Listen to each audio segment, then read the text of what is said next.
अस्सलाम। कैसे हैं आप लोग? ठीक हैं? बस 2 मिनट में मैं स्टार्ट करूंगा। वालेकुम सलाम। जिस बच्चे ने सलाम भेजा है बेटा, वालेकुम सलाम। कैसे हैं आप लोग? बताइएगा, तैयारी कैसी जा रही है?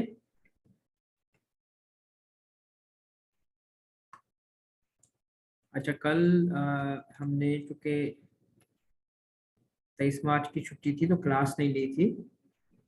ठीक है। तो कुछ बच्चों ने मुझे मैसेज किया था कि सर क्वेश्चंस शेयर कर दें। तो मैंने उनको कहा था कि बेटा हमने अभी क्लास नहीं ली, आज क्लास के बाद में शेयर करूंगा। आज हम इंशाल्लाह बेटा चैप्टर 2 स्टार्ट करेंगे। चैप्टर 1 के अभी थोड़े से एक आध जो टॉपिक के सवालात बाकी हैं उनको हम कवर करेंगे। और आप में से जिसको भी किसी मखसूस टॉपिक में या किसी मखसूस एरिया में प्रॉब्लम हो तो मुझे आप क्वेश्चंस के फॉर्म में भेजें। क्योंकि मैं भी ये देख रहा था कि कुछ बच्चों के सवालात जब मेरे पास आए हैं तो कुछ बेसिक इश्यूज के भी उनको प्रॉब्लम्स मुझे लग रहे हैं। तो मैं चाह रहा था कि आपको कुछ क्वेश्चंस, अगर इम्पोर्टेंट एरिया है तो उसमें मैं आपको वॉइस नोट के फॉर्म में या किसी वीडियो की फॉर्म में उसके रिप्लाईज भी कर दूंगा। ठीक है, ताकि आपके लिए वो भी हेल्प हेल्प हो जाएगी आपके लिए।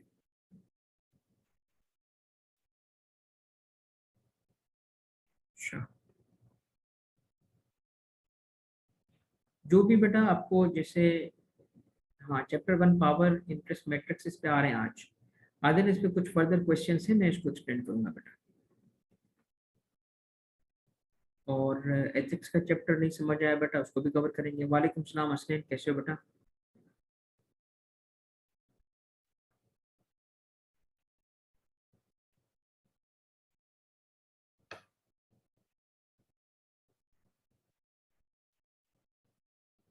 शुक्र है बेटा अल्लाह का।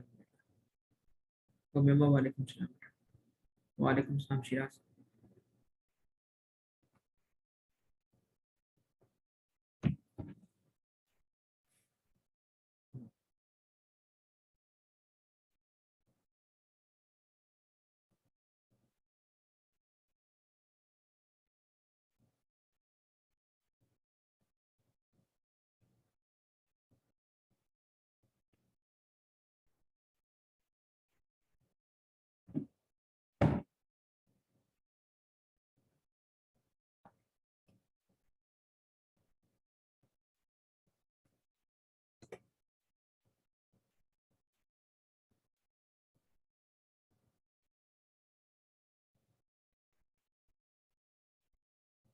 आज इस पे बात होगी हसनैन, सोल ट्रेडर कौन है, स्टेक होल्डर कौन है। स्टेक होल्डर तो बेसिकली एक वाइडर टर्म है।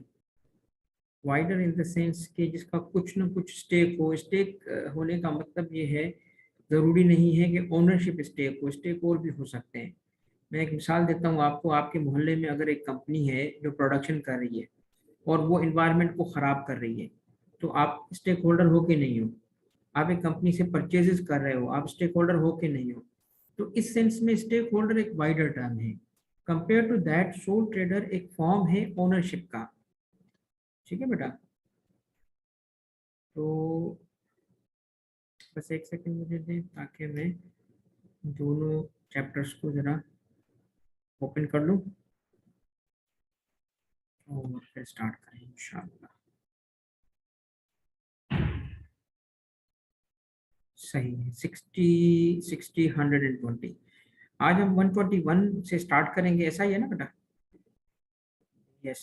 120 तक हम थे और आज 121 पे जाएंगे।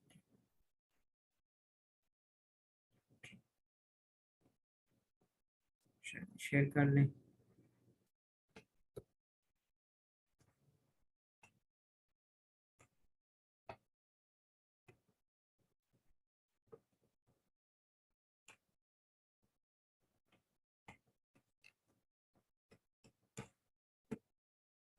ओके, स्टार्ट करें।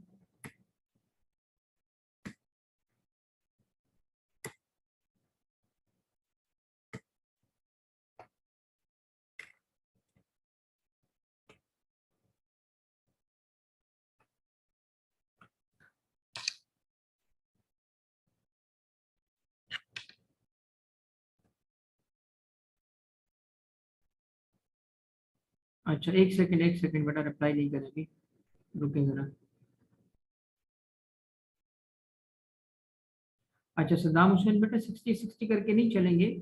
मैंने शुरू के चैप्टर्स चूंकि फाउंडेशनल नेचर के हैं, फाउंडेशनल का मतलब है इसके कॉन्सेप्ट्स बड़े इंपॉर्टेंट हैं, आगे चल के जब जाएंगे ना तो इजी स्टफ आएगा। इजी स्टफ को हम कोई जैसे आगे चल के आप देखोगे कि इवन अब जैसे अगली क्लास में प्लान कर रहा हूँ कल, होपफुली हम कल के क्लास में 100+ कर लेंगे, मे बी 120 एक क्लास में कर लें। तो थोड़ा सा जो कि बेसिक्स है, मैं चाहता हूँ कुछ ऐसे कॉन्सेप्ट्स हैं जो मैं इंश्योर करूँ कि आपको अच्छे समझ आए हैं, उस सेंस में हम थोड़ा सा 60-60 करके एक आध क्लास में चलेंगे, फिर 100 और 200 तक भी हम चले जाएंगे, क्योंकि फिर अब जब आपके कॉन्सेप्ट्स बन गए मेरे हिसाब से, तो फिर आपको सीधा सीधा थोड़ा सा टाइम भी बढ़ा के दूंगा, और साथ में टाइम के अलावा आपकी अंडरस्टैंडिंग भी बेहतर हो चुकी होगी। ठीक है, तो आज भी हम तकरीबन कोई 70-80 के करीब एमसीक्यू सॉल्व करेंगे, और which is again a big thing. देखो आपने, अगर मैं आप सबसे, जो बच्चे अभी मुझे सुन रहे हैं, मैं आपसे पूछूं, आप जहां जहां से भी पढ़ते हो आपने खुद प्रैक्टिस की होगी, तो आपके टीचर ने आपसे जैसे एमसीक्यू सॉल्व करवाया, अब मैंने देखे एक चैप्टर पे ही अब तक आपको 120 सवाल करवाए, अब एक चैप्टर पे अगर मैं 150 सवाल आपसे करवा रहा हूं, तो इससे होगा क्या कि आपको सारे के सारे कॉन्सेप्ट्स जो होंगे वो बेहतर समझ आएंगे। ठीक है, इसी तरीके से कम भी अगर हर चैप्टर पे किसी पे हमने 100, किसी पे 200 करके कवर किया, तो आपकी अच्छे तरीके से चीजें कवर आ जाएंगी। ठीक है, चैप्टर 10 बेटा टेंशन नहीं लो, कवर करवा दूंगा सारे चैप्टर्स। ठीक है, और आईकेप की तरफ से भी कोई न्यूज है, कोई डेट आ गई है, डेट शीट है एग्जाम की अभी तक? ओके, तो इस हवाले से फिर मेरा ख्याल है कि हम चल रहे हैं, जैसे ही डेट शीट आ जाए मुझे जरूर बताइएगा, मैं भी खैर अपडेटेड होता हूँ, बट जस्ट इन केस। सारे चैप्टर्स करेंगे बेटा हम, चैप्टर 1 से चैप्टर 10 तक करेंगे। आपको किसी आपको किसी जमाल, अभी मैंने स्टार्ट ही नहीं किया बेटा, एनर्जी लेवल फुल है, टेंशन नहीं लो।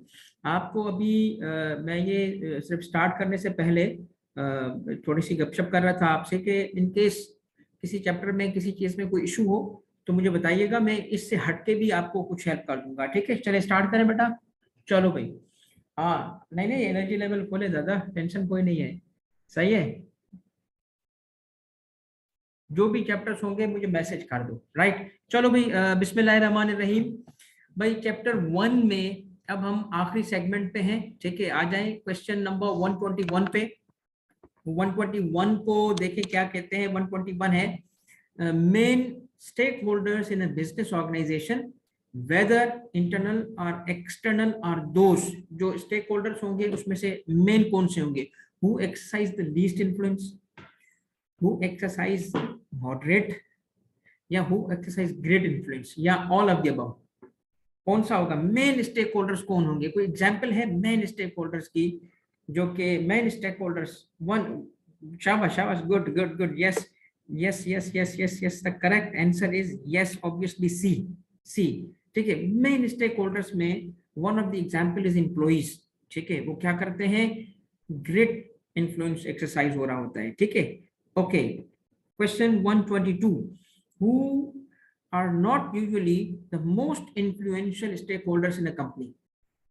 And the given options are junior level employees, board of directors, senior executives below board level, जो बोर्ड में तो नहीं है बट लो बोर्ड लेवल, और all of the above.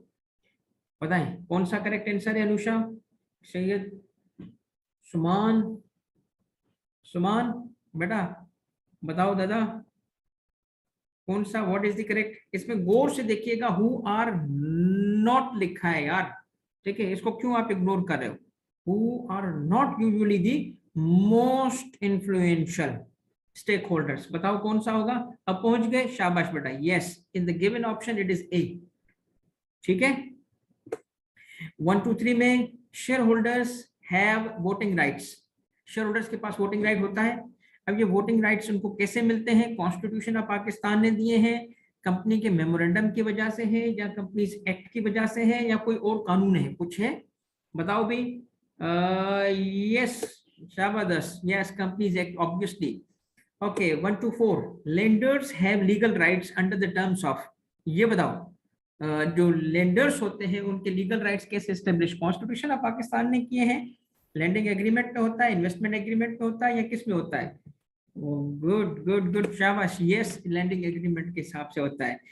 1 to 5 pressure groups and protest groups might have, ये pressure groups क्या होते हैं बेटा? जैसे आपने देखा होगा ये प्रोटेस्ट ग्रुप भी इन अ वे कोई सेपरेट ग्रुप नहीं होता, प्रेशर ग्रुप्स ही ये काम कर रहे होते हैं। प्रेशर ग्रुप बेसिकली एक कॉन्सेप्ट है जो सिविल सोसाइटी होती है। सिविल सोसाइटी का मतलब है वो लोग जो कि एज अ होल, जो गवर्नमेंट का हिस्सा नहीं होते, ठीक है, जो कि आम जो लोग होते हैं उन्हीं में से होते हैं। अब वो फॉर्म उसका क्या रखते हैं, सिविल सोसाइटी के लोग समटाइम्स ग्रुपिंग बना लेते हैं, हम उनको एनजीओ बोल सकते हैं, हम उनको एनपीओ बोल सकते हैं, और समटाइम्स वो किसी ग्रुपिंग में नहीं होते, यानी कोई फॉर्मल स्ट्रक्चर नहीं होता। कोई इशू उठता है और सडनली एक ग्रुप ऑफ पीपल निकल के एक काम कर रहा होता है, ठीक है, तो वो क्या कर रहे हैं, प्रेशर। मिसाल ले लो, मैंने भी आपको मिसाल दी कि आपके मोहल्ले में एक फैक्ट्री हो, चलो फैक्ट्री छोड़ दो, आपके मोहल्ले के अंदर अगर आपके घर के साथ पेट्रोल पंप हो, तो पेट्रोल पंप तो रिस्क है, अब वहां उसको रेजिडेंशियल एरिया में होना नहीं चाहिए, तो आप क्या करते हो, आवाज उठाते हो। तो आवाज उठाना जो होता है ना, जो ग्रुप किसी कॉज की वजह से कोई आवाज उठाता है, उनको उसकी वजह से पैसे नहीं मिलते, ये कोई जॉब नहीं है, ये चूंकि एज अ सोशल रिस्पॉन्सिबिलिटी कर रहे होते हैं, इनको कहते हैं प्रेशर ग्रुप्स। इनको प्रेशर ग्रुप क्यों कहते हैं? क्योंकि इनके पास पावर नहीं होती, ये खुद चीजें चेंज नहीं कर सकते, ये प्रेशर डालते हैं गवर्नमेंट पे, ठीक है, या पावर जिनके पास होता है जैसे कंपनी पे, उन पे प्रेशर डालते हैं कि ये करो, इस वजह से इनको प्रेशर ग्रुप कहा जाता है। अब बताओ कि pressure groups and protest groups might be influential for the business organisation, होता है ना, शाबाश शाबाश। Which of the following is included in pressure groups, बताओ कौन सा? अब समझ आ गया सबको? Good good. Environmental protection groups भी हो सकते हैं, ह्यूमन राइट्स हो सकते हैं, एनिमल हो सकते हैं, और इसमें तो मेरा बेटा सारी की सारी एग्जाम्पल्स किसकी है? प्रेशर ग्रुप्स की है, ठीक है। 1 to 6 major suppliers could exert influence by controlling the supply, ठीक है, controlling the supply of key resources to the organization. This results in, ये टर्म बता रहा हूं, this results in क्या? days for a business, बोलो भाई, इंप्लॉई स्ट्राइक्स रिस्क, के हो सकता है कि मटेरियल नहीं है तो इंप्लॉई स्ट्राइक पे चले जाएं, सप्लायर और वेंडर रिस्क, क्रेडिटर रिस्क, या नन ऑफ द अबव, ठीक है। ये कौन सा रिस्क है बेटा? देखो कौन है? सप्लायर है। मेजर सप्लायर्स जो होते हैं, अगर वो क्या कर रहे हैं, कंट्रोल कर रहे हैं किसी को, सप्लाई को, किस चीज का सप्लाई? रिसोर्सेज का। अब ऑब्वियस सी बात है, इसका मतलब उनके पास पावर है ना, वो कंट्रोल कर रहे हैं ना चीज को। तो इस वजह से ऑर्गेनाइजेशन के पॉइंट ऑफ व्यू से हम देखें तो कोई रिस्क है कि नहीं है? कौन सा रिस्क होगा भाई? तो क्रेडिटर रिस्क तो नहीं हो सकता, क्योंकि देखो अगर हम ग्रॉस जो भी परचेसेस कर रहे हैं अगर हम कैश में करेंगे तो क्रेडिटर तो क्रिएट ही नहीं हुआ, समझ आई? क्रेडिटर तो है ही नहीं, तो इस वजह से कौन सा रिस्क ये कहलाता है? क्या कहलाता है? ये कहलाता है सप्लायर और वेंडर रिस्क कहलाता है, ठीक है। ओके, काशिफ ने एक सवाल पूछा है तो मैं पीछे जा रहा हूं। काशिफ बेटा देखो, मैंने क्या कहा, प्रेशर ग्रुप कौन सा है? तो इन्वायरमेंट प्रोटेक्शन के लिए भी ग्रुप्स होते हैं बेटा, बट ह्यूमन राइट्स के भी ग्रुप्स होते हैं, एनिमल वेलफेयर के लिए, ये चंद एग्जांपल से और भी हो सकते हैं, बेतहाशा हो सकते हैं। तो हमारे इन ऑप्शंस में all of the above is correct option, ठीक है बेटा। ये ह्यूमन राइट्स वाले भी तो सेम काम कर रहे होते हैं, क्या? प्रेशर ग्रुप से। एनिमल वेलफेयर के लिए है तो वो भी तो क्या है? प्रेशर ग्रुप ही तो है बेटा। तो ये सारे के सारे all of the above is correct option. 26 हो गया था। 27, 1 to 7, my customers can exert influence collectively through their buying power, correct? If they do not like what a business organization is doing, they can switch to buying from customers. This results in a, कौन सा risk होगा? Customer satisfaction risk है, customer influence risk है, customer concentration risk है। अब ये मैं समझाऊंगा, ये ऐसे नहीं जाएगा बेटा, ये मैं आपको बताऊं, पहले इसको मैं समझाऊंगा, आप ऐसे नहीं पहुंच सकोगे इस पे। क्यों नहीं पहुंच सकोगे? क्योंकि एक बात देखना, पहले मैं आपको उसको करेक्ट आंसर दिखाता हूं और फिर मैं आपको एक्सप्लेन करता हूं। आपके हिसाब से जो करेक्ट आंसर था पहले पिक कर लो, सारे पिक कर लो। ओके, पिक कर लिया। Now let's look at the correct answer. It is C. Sir ji C? भाई सी कैसे हो गया? देखो इस तरह हुआ, गौर से देखना। कस्टमर्स कैन एक्सर्ट इन्फ्लुएंस, भाईजान ये देखो, कलेक्टिवली थ्रू देयर क्या? Buying power. If they do not like what, अब सुनना मेरी बात, वाई का ही तो जवाब दे रहा हूं मेरा बच्चा, सुनना। देखिए बेसिकली ये कस्टमर सेटिस्फेक्शन रिस्क है, कस्टमर इन्फ्लुएंस रिस्क है, ये सारी अपनी जगह, ये अपनी जगह, बट असल जो आपकी बुक है ना उसमें ये जो कॉन्सेप्ट यूज हुआ है वो ये यूज हुआ है, कौन सा, कस्टमर कंसल्टेशन रिस्क। अब इसकी मैं बताता हूँ एग्जांपल। देखो हमारे टोटल कस्टमर्स हैं, हमारे टोटल कस्टमर्स हैं से बेटा कितने 10, क्योंकि हम जिस इंडस्ट्री में ऑपरेट कर रहे हैं उसका नंबर कम है, यानी हमारा जो रेवेन्यू है ना वो क्या है, लफ्ज सुनना, कंसंट्रेटेड है, कितने लोगों में, 10 लोगों में, ठीक है, एक जगह पे कंसंट्रेट। रिस्क की बात क्या है, देखो अगर कस्टमर, लेट सपोज मेरे पास अगर 5000 कस्टमर हो और 3 कस्टमर नाराज हो जाएं तो कोई परवाह नहीं, चलो 3 नाराज हो गए तो 6 आ भी जाते हैं, मगर जहां पे कस्टमर कंसंट्रेशन हो, जहां पे कस्टमर कंसंट्रेशन हो, रिस्क तो वहां है, वहां ज्यादा रिस्क है। क्या रिस्क है कि अगर सारे रेवेन्यू हमारे चंद कस्टमर्स तक लिमिटेड हैं और अगर वही नाराज हो गए तो मेरा बच्चा बता क्या होगा, गया बिजनेस, गया, समझ आ गई। दैट इज वाई रिस्क के हिसाब से तुम जाओगे, this is a great risk, कौन सा, कस्टमर कंसंट्रेशन रिस्क। अगर आप कहें कि customer satisfaction risk, customer influence risk, देखो यहाँ पे क्या है, if they do not like, switch कर सकते हैं, द रिजल्ट इज, देखिए ए और बी को मैं आउट रहा, मैंने सोच समझ के इसको बनाया है ताकि आपको बता सकूं कि आप अपनी बुक के अंदर रहते हुए जब सॉल्व करोगे तो बुक की टर्मिनोलॉजी के साथ आप फैमिलियर हो। आपके पूरे चैप्टर के अंदर ना ए का टर्म इस्तेमाल हुआ है ना बी का टर्म इस्तेमाल हुआ है, जहां पे वो रिस्क की डिस्कशन कर रहा है ना, तो कस्टमर रिस्क कौन सा होता है, कस्टमर रिस्क कब अराइज होता है, जब आपके रेवेन्यूज नेरो होके चंद कस्टमर्स तक कंसंट्रेटेड होंगे। जब कस्टमर्स कंसंट्रेटेड होंगे तो उस सूरत में बेटा बेटा रिस्क अराइज हो जाएगा। इस रिस्क को क्या कहते हैं, इस रिस्क को कहते हैं कस्टमर कंसंट्रेशन रिस्क। ए और बी भी एप्लीकेबल हो सकते हैं, ये नहीं है कि ए और बी नहीं है, मैंने रखा ही नेरो इसलिए है ताकि आपको टर्म याद करा सकूं। ये क्या है मेरा बेटा, ये है एक टर्म, याद रखना, कस्टमर से रिलेटेड जो रिस्क होती है वो कब अराइज होती है, जब कस्टमर्स कंसंट्रेटेड हो। ठीक हो गया, आगे बढ़े। जैसे मैंने कहा ना, इस एमसीक्यू को थोड़ा सा तवज्जो करेंगे आप। 1 to 8, individual employees might be in a position of power within the organization, ठीक है, perhaps because of the special expertise that they have। देखो ये बात समझने की है, मैं आपको बताऊं, एक यहाँ पे मैं आपको एक बात सिखाता हूँ। देखिए बिजनेसेस में खास तौर पे अगर आप मुझसे कहोगे तो मैं आपको ना एक बड़ी पते की बात बताता हूँ बिजनेस के बारे में, ये जरा तवज्जो सुनना। ये सिर्फ इसका ताल्लुक इस एमसीक्यू से नहीं है, मगर इस एमसीक्यू को समझाने के लिए ये कॉन्सेप्ट ला रहा हूं मैं आपके लिए।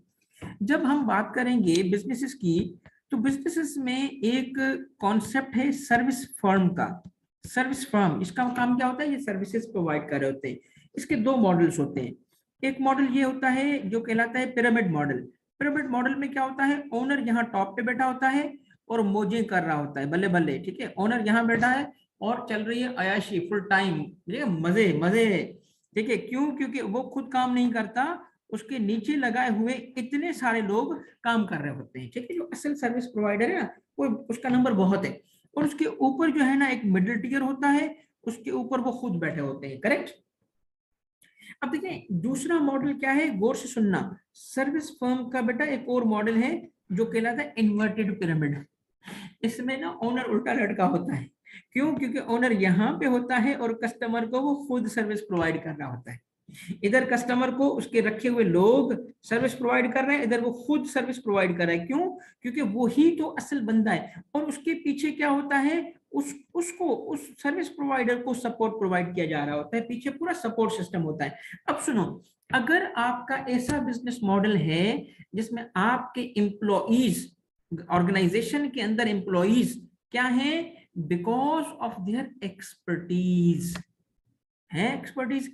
अब एक्सपर्टीज का मिसाल ले लें कि अगर एक बंदा है जो कि एक ऐसा स्किल जानता है, जो ऐसी नॉलेज जानता है, जैसे मैं मिसाल दे दूं आपको, आप चलाते हो रेस्टोरेंट, हाँ भाई रेस्टोरेंट है, मुझे बताओ रेस्टोरेंट के अंदर मुझे एक बात बताओ, रेस्टोरेंट के अंदर सबसे इंपॉर्टेंट एम्प्लॉय कौन होगा, बताओ भाई, रेस्टोरेंट के अंदर, रेस्टोरेंट का बिजनेस, सबसे इंपॉर्टेंट एम्प्लॉय कौन होगा, yes, the chef, the cook.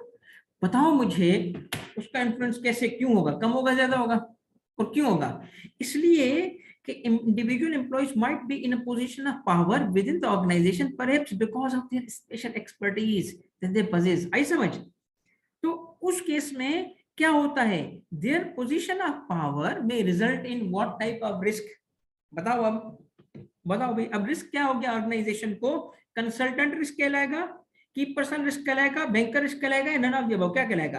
भाई वो ऑर्गेनाइजेशन का की पर्सन है, इस वजह से ये कहलाता है की पर्सन रिस्क। समझ आ गया भाईजान, समझ आ गया? हाँ भाई बाजी समझ आ गया, सबको समझ आ गया, आगे बढ़े, ठीक हो गया? देखो इसमें कहते हैं की पर्सन रिस्क, ऑर्गेनाइजेशन के अंदर मौजूद जो है एम्प्लॉइज हैं उसमें की पर्सन, क्यों? बिकॉज ऑफ दी एक्सपर्टीज, उनकी पावर, पोजीशन ऑफ पावर होती है, ठीक है ना। नेक्स्ट 1 to 9, 1 to 8 को दोबारा जमाल की वजह से या एक आध बच्चे की वजह से बता रहा हूं। ये क्या लिखा है, इंडिविजुअल, क्या है मेरा बेटा, एम्प्लॉई, ठीक है। क्या कर रहा है ये, एक पोजीशन ऑफ पावर में है, इंडिविजुअल एम्प्लॉय। सपोज कर लो आपके पास कोई 50 एम्प्लॉइज है, 50 में से 6 एम्प्लॉय छोड़ के जा रहे हैं, क्या करोगे तुम जमाल? कहोगे डोर चले जाओ सानू की, 5 जा रहे हैं, 10 रास्ते में खड़े आने के लिए, जॉब्स यहाँ पे कहाँ है, 5 जाएंगे तो 6 आएंगे। मगर उन 5 में से अगर ऐसा बंदा हुआ जमाल जो तुम्हारे लिए 60% रेवेन्यू लाता है, बता, ये जिसकी वजह से आपकी सर्विस डिलीवरी क्वालिटी की वजह से हो रही है, क्या करोगे? वो तो उसकी, इसका मतलब क्या है, वो बंदा जो है ना पोजीशन ऑफ पावर में है कि नहीं है? अब आपने ऐसे लोग अगर आपके बिजनेस में मौजूद हैं, हम क्या कर रहे हैं, बिजनेस के रिस्क एनालिसिस कर रहे हैं कि किस वजह से बिजनेस में रिस्क होगा। तो आप अपने बिजनेस को देखोगे ना, यार देखो इस बिजनेस में मैंने ये जो 4 लोग रखे हैं, इन 4 में से 3 की मुझे परवाह नहीं है मगर एक की परवाह है, क्योंकि इसकी वजह से तो वो बंदा पोजीशन ऑफ पावर में। इसलिए क्या कहा कि अगर ऐसे लोग आपके बिजनेस में हैं तो उस वक्त एक रिस्क आपके ऑर्गेनाइजेशन को फेस करना पड़ता है, और जमाल उस रिस्क को क्या कहते हैं, की पर्सन रिस्क। अब समझ आ गया? Next 1 to 9, individual employees such as top consultants and investment banker. सब ये एग्जाम्पल है, एग्जाम्पल है क्या कि एक कंसल्टेंट टॉप कंसल्टेंट है या क्या है, इन्वेस्टमेंट बैंकर्स है। अब ये किसी जगह पे काम कर रहे हैं, किसी किसी किसी कॉर्पोरेशन में ये काम कर रहे हैं, क्यों कंसल्टेंट है? बिकॉज उसकी नॉलेज है, उसको एक्सपर्टीज है। इन्वेस्टमेंट बैंकर्स हर कोई तो नहीं बन सकता। Influence the organisation by exercising their power internally. भाई ये क्यों इंटरनली पावर एक्सरसाइज कर रहे हैं? क्योंकि ऑर्गेनाइजेशन के अंदर के लोग मौजूद हैं, ठीक है। क्यों? टेक्निकल लोग हैं। By using which of the following source of power they can influence the decision of the organisation. बताओ एक ऑर्गेनाइजेशन में इनका जो पावर है, by using which source of power, ये ऑर्गेनाइजेशन की डिसीजन मेकिंग को इन्फ्लुएंस कर सकते हैं। क्या इनका कोई क्लेम ऑन रिसोर्सेज है? क्या ये इंडिविजुअल्स जो कि टॉप कंसल्टेंट या इन्वेस्टमेंट बैंकर है, या देखो ये मिसाल है, टॉप कंसल्टेंट भी एग्जांपल है, इन्वेस्टमेंट बैंकर भी, और भी हो सकते हैं, मगर ये वो लोग हैं जिनके पास क्या है, पावर है। अभी अभी जिसकी हमने बात की थी ना, ये वो एम्प्लॉइज हैं जिनकी टेक्निकल एक्सपर्टीज है, जिनकी जिनके पास पोजीशन ऑफ पावर है। तो ये क्या करेंगे, क्लेम ऑन रिसोर्स। क्या वो बोल सकते हैं कि जी सारी कुर्सियां मेरी हैं, ये सारी जगह मेरी हैं, ये प्लॉट मेरा है? नहीं, क्योंकि एम्प्लॉइज हैं वो। तो पहला तो क्लेम ऑन रिसोर्स तो है ही नहीं। पर्सनल कैरिज्मा, मतलब वो जब बंदा आता है ना, लोग देखते हैं उसको, क्या खुशबू लगाई है यार, मतलब क्या इसका सूट है, क्या इसकी बात करने का अंदाज है, क्या इसका मतलब अदाएं हैं, ये अपनी जगह कैरिज्मा इंपॉर्टेंट है। मगर क्या ये सोच हो सकता है उसका? नहीं। अब सपोज करो कि गार्ड हो और खूबसूरत किस्म की जो है ना वो उसकी कहें कि जी हेयर कट हो, हेयर स्टाइल हो, तो भाई लोग कहेंगे और बड़ा तमीज से पेश आए, आदाब, ठीक है, लखनऊ वाले आदाब हो, और क्या उस बंदे की बात करने की गुफ्तगू का अंदाज हो, मगर फिर भी रहेगा तो गार्ड ही ना, ठीक है ना। समझो, तो इसका मतलब क्या है कि ऐसे एम्प्लॉय किस वजह से डिसीजन मेकिंग को इन्फ्लुएंस कर पाते हैं, because of their position of power. ठीक हो गया? आदाब 130, internal sources of power include claim और control that exist over a particular, क्या है, देश of a business. Internal sources power, ये नहीं बोल रहा कि सिर्फ यही है इंटरनल, इंक्लूड्स, इसका मतलब क्या है, इंटरनल सोर्सेस ऑफ पावर में बहुत कुछ और होगा, और होगा। इंटरनल कंट्रोल ऑफ पावर में क्या होगा, और भी है, मगर ये भी शामिल हैं। तो क्या शामिल है उसमें, क्लेम और कंट्रोल, याद रखना ये टर्म्स भी आपको समटाइम्स क्लू देते हैं, इसको मिला के पढ़ोगे ना इनके साथ तो अंदाजा हो जाएगा कि इसके साथ अंग्रेजी मैच कर रही है कि नहीं कर रही। क्लेम या कंट्रोल दैट एग्जिस्ट ओवर। अब देखिए किसी मैनेजर पे क्लेम होता है मेरा, यार ये जो मैनेजर है ना ये मेरा जी दोस्त है, इस वजह से मेरा हुआ, ये जो फला मैनेजर है ना ये मेरा दुश्मन है, इसको ऐसे तो नहीं होता ना। तो ए इज नॉट प्रोसेसेस, प्रोसेसेस को कोई क्लेम करता है कि ये मेरा है या कंट्रोल करता है। देखें इसका मतलब क्या है कि इस एमसीक्यू में जो आपको अगर अंग्रेजी से ही देखोगे ना तो क्या बात हो रही है, रिसोर्सेस की हो रही है। भाई देखो रिसोर्सेस का क्या हो सकता है, मैं एक मिसाल देता हूं आपको, क्लेम या control of resources, particular resource. एक मैं मिसाल दूं आपको, देखिए अगर सपोज करो, मैं एक बुक में से ही एक मिसाल दे रहा हूं जो आगे शायद बल्कि यकीनन आएगी, मगर मैं उसको भी नहीं आपको बताना चाहता, उस एमसीक्यू को भी मैं खराब नहीं करूंगा। मैं मिसाल देता हूं आपको, सपोज करो कि इंटरनल सोर्सेस में, इंटरनल सोर्सेस ऑफ पावर में एग्जांपल लेते हैं, इंटरनल सोर्सेस में इंप्लॉइज की, कलेक्टिवली इंप्लॉइज अगर स्ट्राइक कर दे, बताओ क्या होगा, काम होगा कि नहीं होगा। ये जो ट्रेड यूनियंस बनती हैं ये क्यों बनती हैं, ताकि अपना जायज जो उनकी डिमांड्स है वो पूरी करा सके। ऐसा उनके पास क्या है कि उनकी बात मानी जाएगी, वो स्ट्राइक कर देंगे।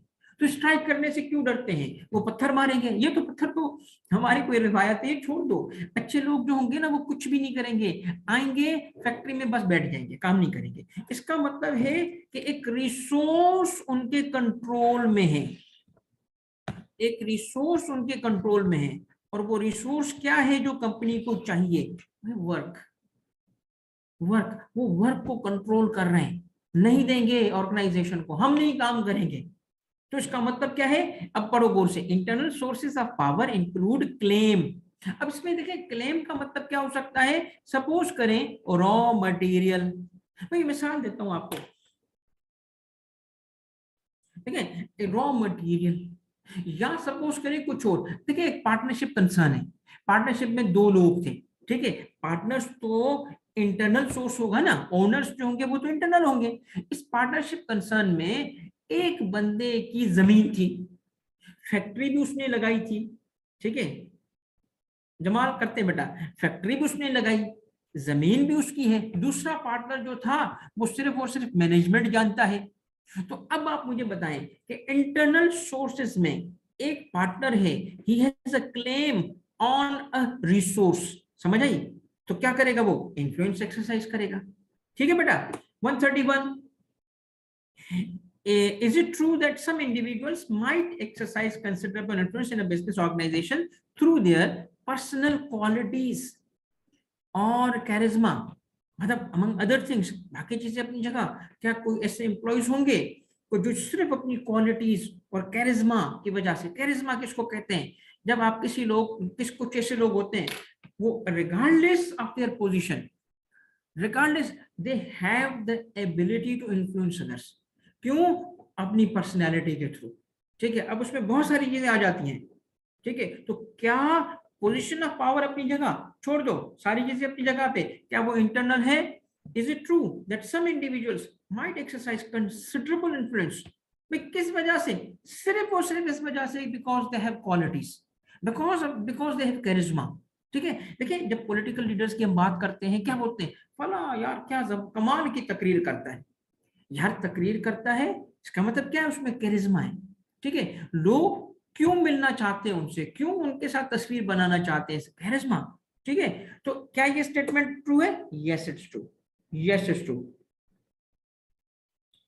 ठीक है, 132, on the basis of which of the following course सुनना, भाईजान ये एरिया बड़ा इंपॉर्टेंट है। ठीक है, on the basis of which of the following strategies can be developed to manage all stakeholders, all stakeholders को क्या करें, मैनेज करें, और वो भी कैसे, effectively, and to develop communication plan accordingly, उनके हिसाब से, यानी कोई ऐसा कोई तरीका है कि हम स्ट्रेटेजी बनाए सारे स्टेक होल्डर्स को, इंटरनल एक्सटर्नल कनेक्टेड सब स्टेक होल्डर्स को क्या किया जाए, इफेक्टिवली मैनेज भी किया जाए और उनसे कम्युनिकेशन भी अकॉर्डिंगली इफेक्टिव प्लान के थ्रू की जाए for their consultation and engagement. ठीक है, कंसल्टेशन एंड एंगेजमेंट का मतलब क्या, एंगेज करना। एम्प्लॉइज को क्या करते हैं, एंगेज, कैसे, काम करा के। ठीक है, सप्लायर को क्या करते हैं, एंगेज, कैसे, उनसे गुड्स या मटेरियल लेके। ठीक है, तो एंगेज करना, अच्छा कंसल्टेशन करना, वो डिपेंड करेगा सिचुएशन पे। ये नहीं समझना कि दोनों। तो ऐसा क्या तरीका है, on the basis of the which of the following ये किया जा सकता है, बताओ क्या किया जा सकता है, बताएं क्या होगा। पावर इंटरेस्ट मैट्रिक्स है, power matrix, interest matrix, and none of above. ऐसा क्या है बोलो। आशिफ, रीथिंक, बिस्मिल्लाह है, क्या नाम है बेटा, आगे चला गया। Rethink, the correct answer is this, power influence matrix. ठीक है, अब भाईजान ये जो चीज है ना, पावर इंटरेस्ट मैट्रिक्स, ठीक है, थोड़ा सा आप मेरी बात समझो। पहले मैं आप बच्चों से कहता हूं, मुझे बताओ मैट्रिक्स मूवी किसने देखी है, मैट्रिक्स मूवी किसने देखी है।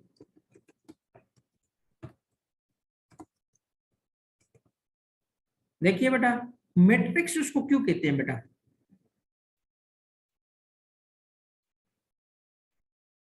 बताओ।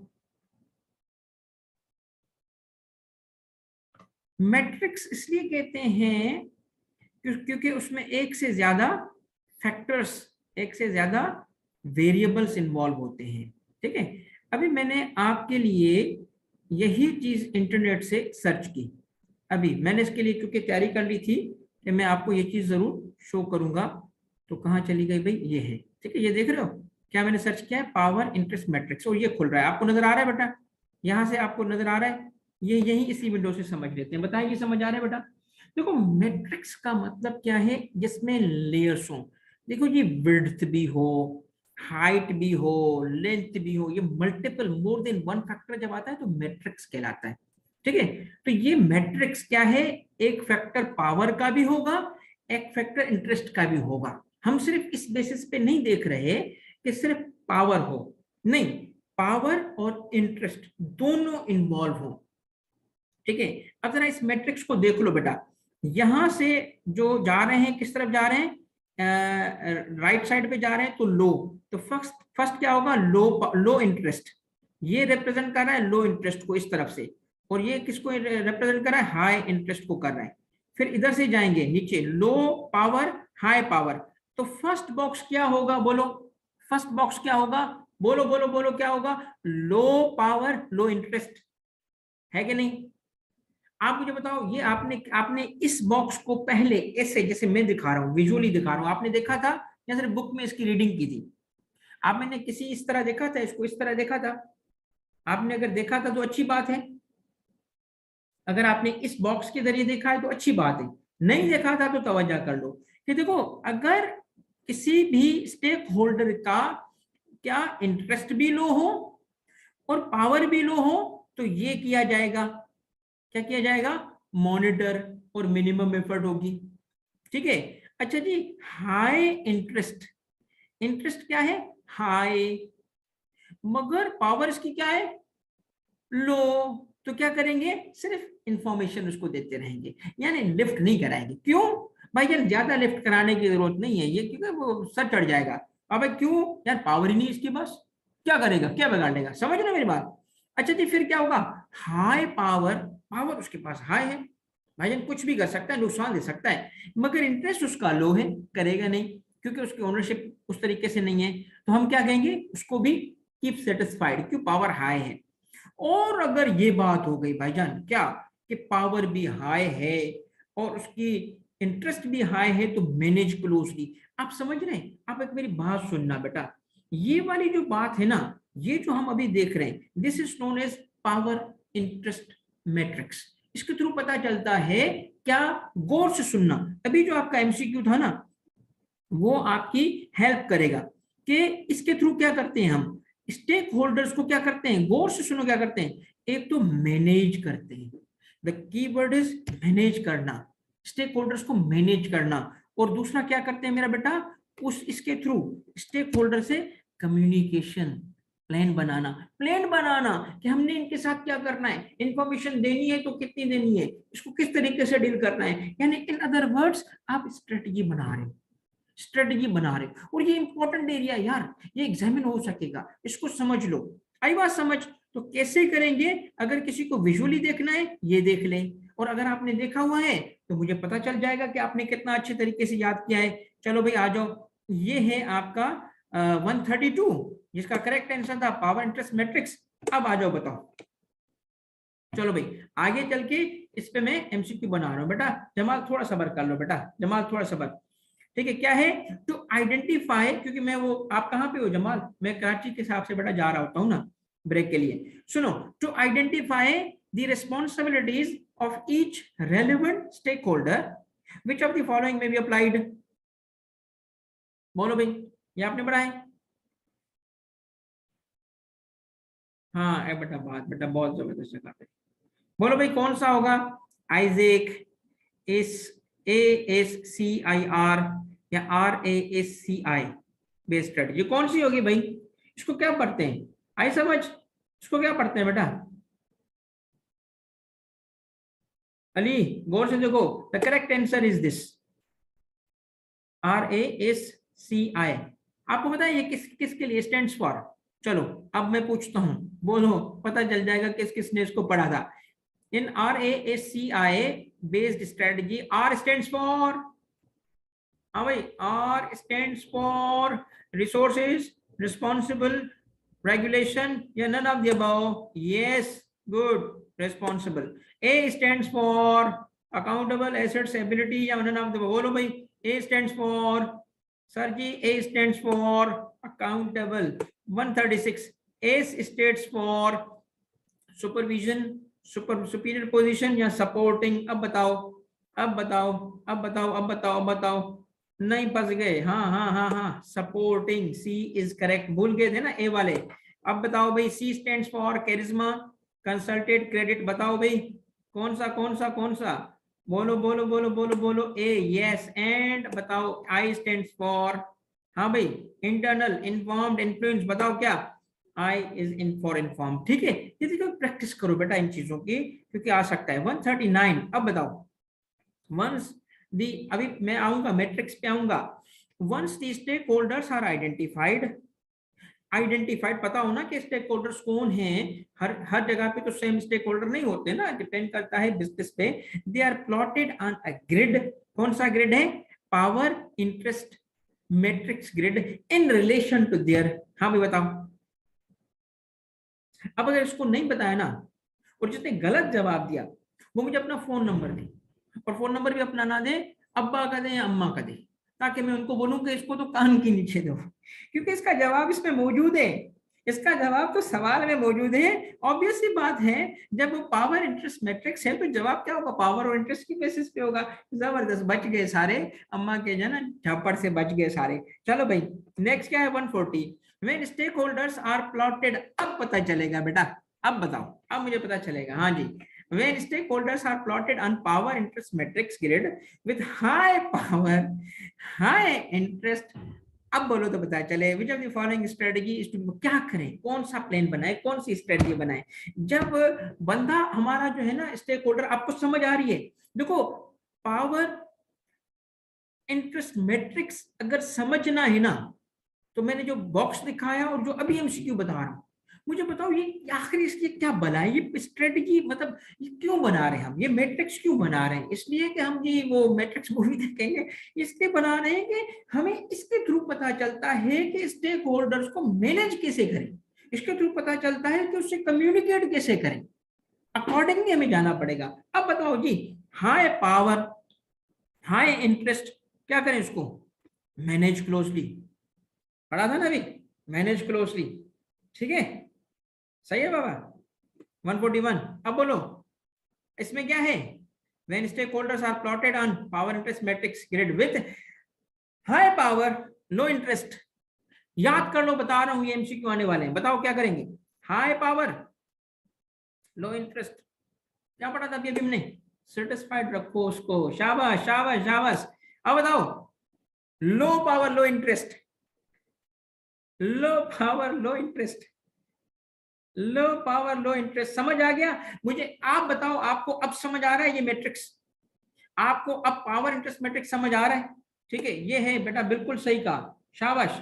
अब बताओ आखिरी, अगर क्या है, लो पावर हाई इंटरेस्ट, हाँ भाई, लो पावर हाई इंटरेस्ट, ये था बेटा आपका पावर, जो आप बच्चों ने, वो मुझे, आप जो बच्चे एआरटीटी में पढ़ते हैं, तो सर अरसलान ने मुझे कुछ क्वेश्चंस फॉरवर्ड किए थे, उसमें मैं देख के समझ गया कि इनको इसी में मसला है। किस चीज में मसला है? पावर इंटरेस्ट मैट्रिक्स में मसला है। तो मैंने बेटा आज आपको वो कवर कर दिया, वो क्लियर कर दिया, ठीक है ना? अब इंशाल्लाह ताला आपको इसमें पावर इंटरेस्ट मैट्रिक्स में आपको इशू नहीं आएगा, करेक्ट?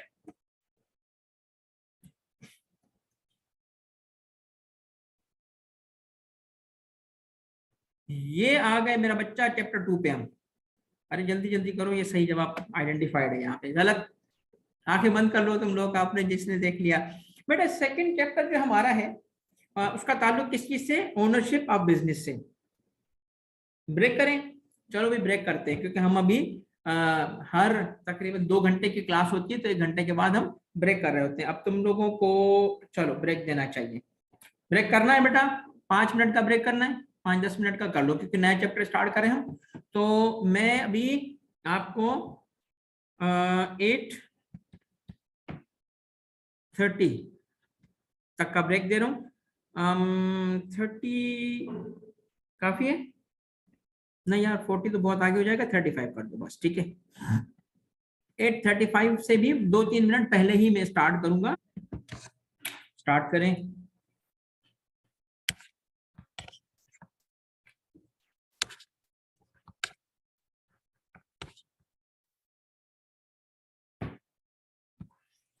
हाँ जी बच्चों, बताओ, स्टार्ट करें। 2 मिनट, चलो भी कर लो कर लो कर लो।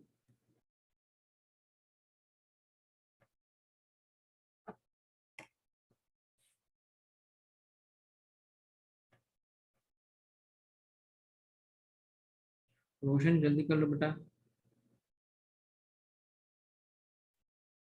और बेटा क्लास की टाइमिंग आज 9:30 तक है, तो तकरीबन आप समझें कि 9:15 बजे तक, क्योंकि मैं थोड़ा सा आगे का टाइम रखता हूँ, बट बहरहाल जो टारगेट है आज 9:15 बजे तक का है।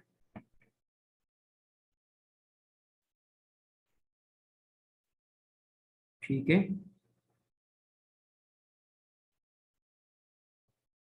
स्नेहा, अगर कोई पर्टिकुलर टॉपिक में इशू होगा मुझे बता दे, मैं एमसीक्यू के थ्रू उसको कवर कर लूंगा। स्टार्ट, चलें, बिस्मिल्लाह बेटा।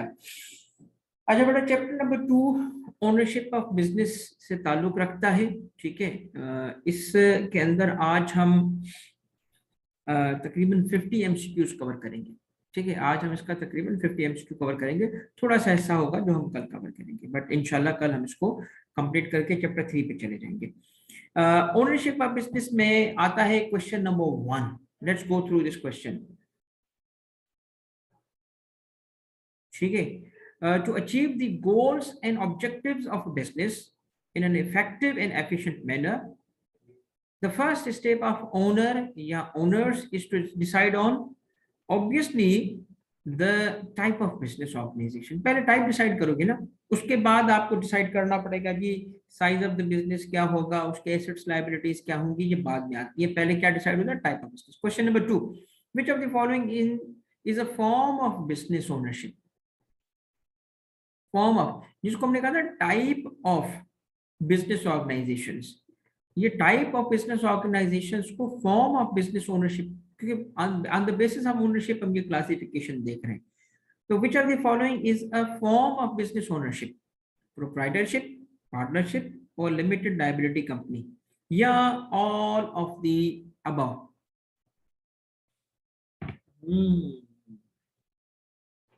जोरे शहवार और बिस्मिल्लाह।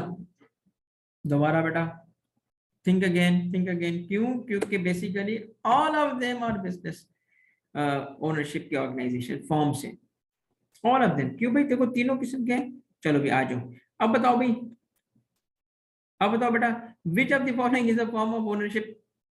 अब बताओ तो पता चले। मिस्टर सलमान, मिस्टर कामरान, या एस के प्राइवेट लिमिटेड, या ऑल ऑफ द अबव? बिस्मिल्लाह, गौर से सोचो। अब्दुल वाहिद। देखो, ये है कॉन्सेप्चुअल एमसीक्यू। रुकना रुकना, ये गलत है ये, लेट मी करेक्ट इट, क्योंकि वो आगे चला गया था।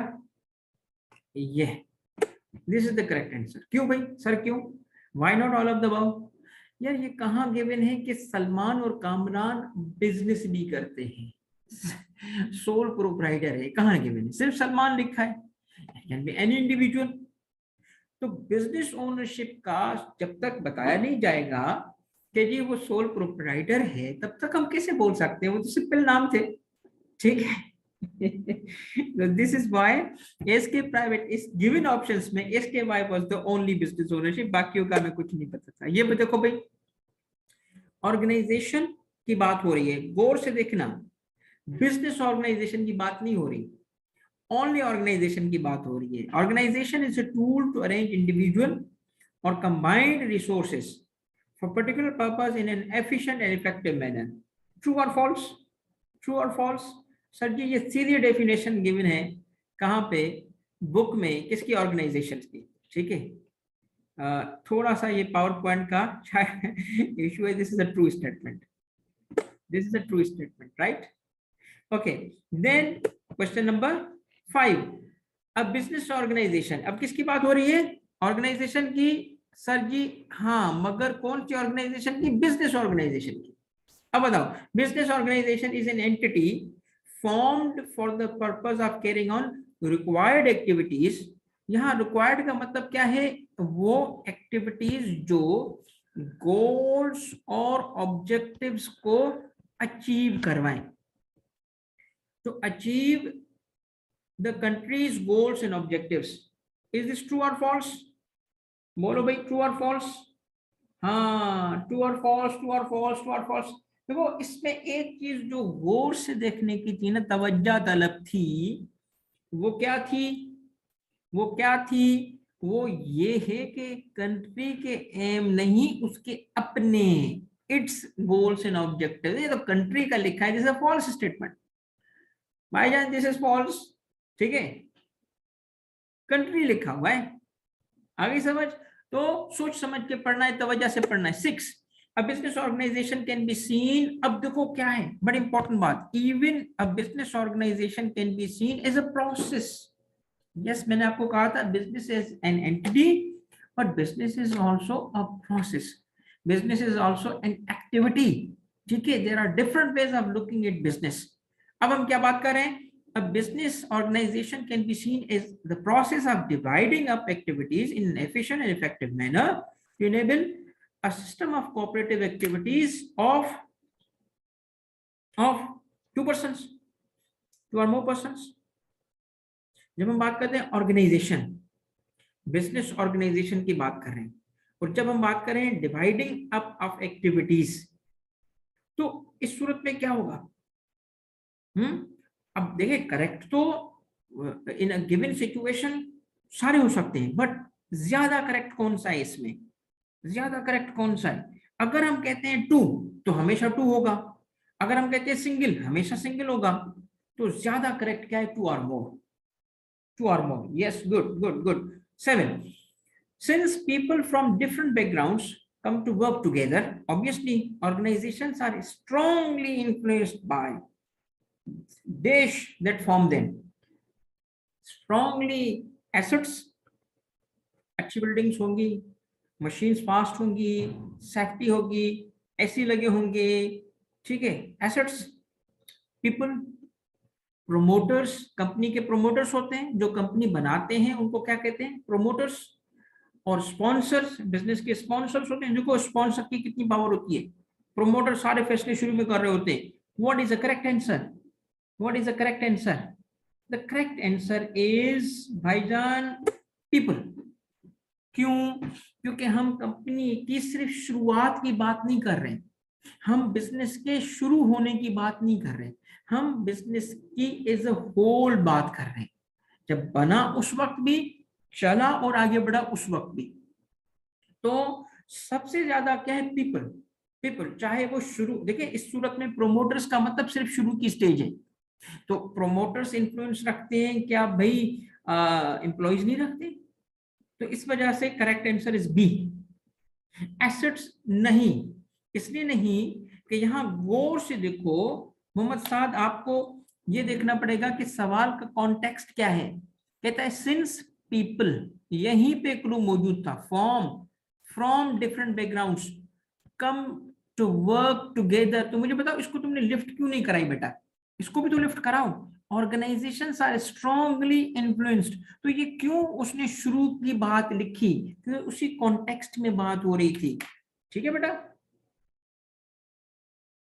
वो इसलिए बात पता चली कि इसके अंदर कहीं पे भी टाइमलाइन नहीं गिवन, देखिए कहीं लिखा है इन द बिगिनिंग। ठीक है बेटा, ये मैं बात कर रहा हूँ शहीर से, शहीर कहीं लिखा है, तो हम टोटलिटी में बात करेंगे रादर देन के एक मखसूस स्टेज की बात करेंगे। ठीक है। 8, the personalities, attitudes, perceptions, behaviors, and expectations of the people working together in an organization significantly affect dash of an organization।